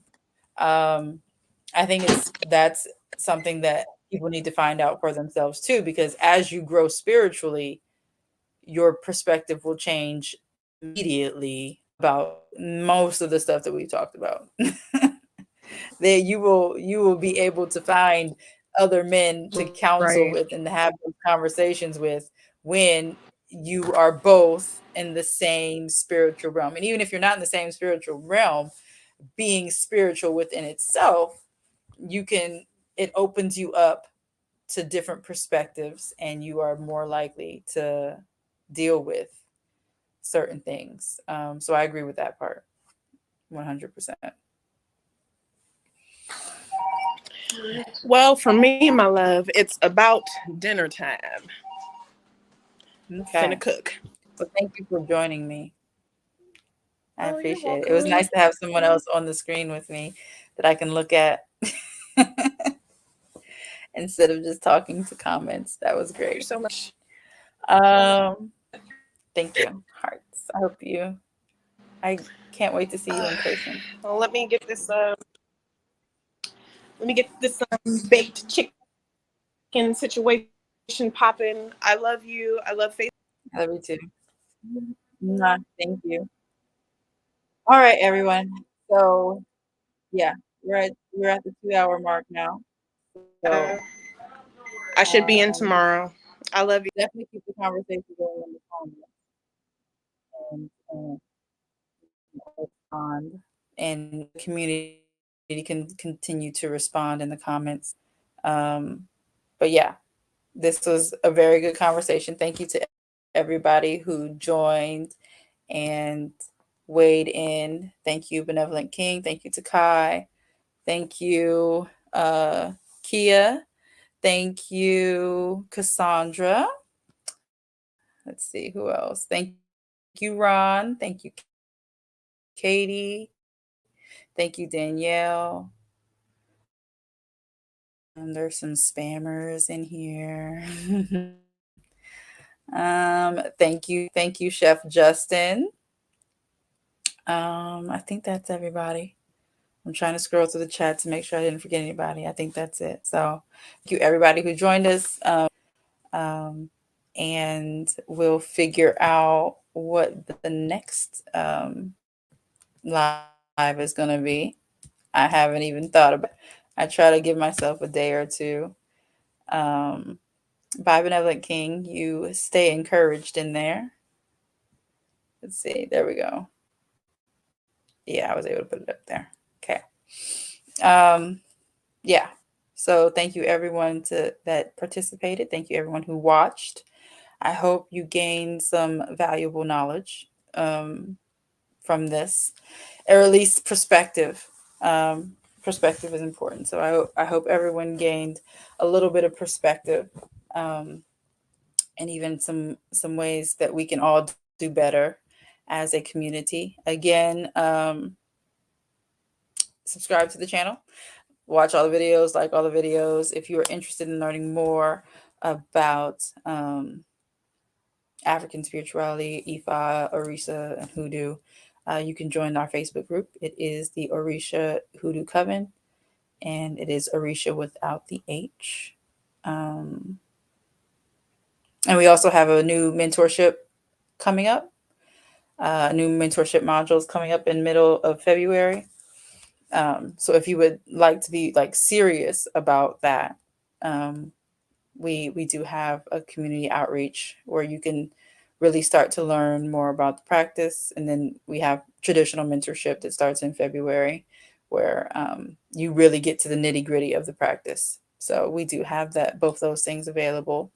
And then there's also the Facebook group. So, and Omo Morare is my name given to me by my godmother, priestess Oshun Funke Iyanifa. She is in Iyanifa. She is the best. I absolutely love her. I love all my Omos, all my Omos, all my sisters in our coven. It's really been amazing to be a part of a spiritual community where we encourage each other and we help each other grow, and no one is scared of anyone else's success. That's been nice. So yeah, it's a wonderful community should you choose to join. And with that, I will end this live. It will be available to be watched on the playback on my YouTube. And if you're already in the group, it'll be in the group. And it's on my my business page as well. And it's right underneath my name. It's Enchanted Vibes. On YouTube, it's Enchanted Vibes Spiritual Wellness, spiritual readings and wellness. So thank you so much for joining me for this 2 hours. This was actually longer than the first one. But thank you for joining me, and we will see you next Saturday at around 4:30 with a new topic. Thank you, guys. Bye.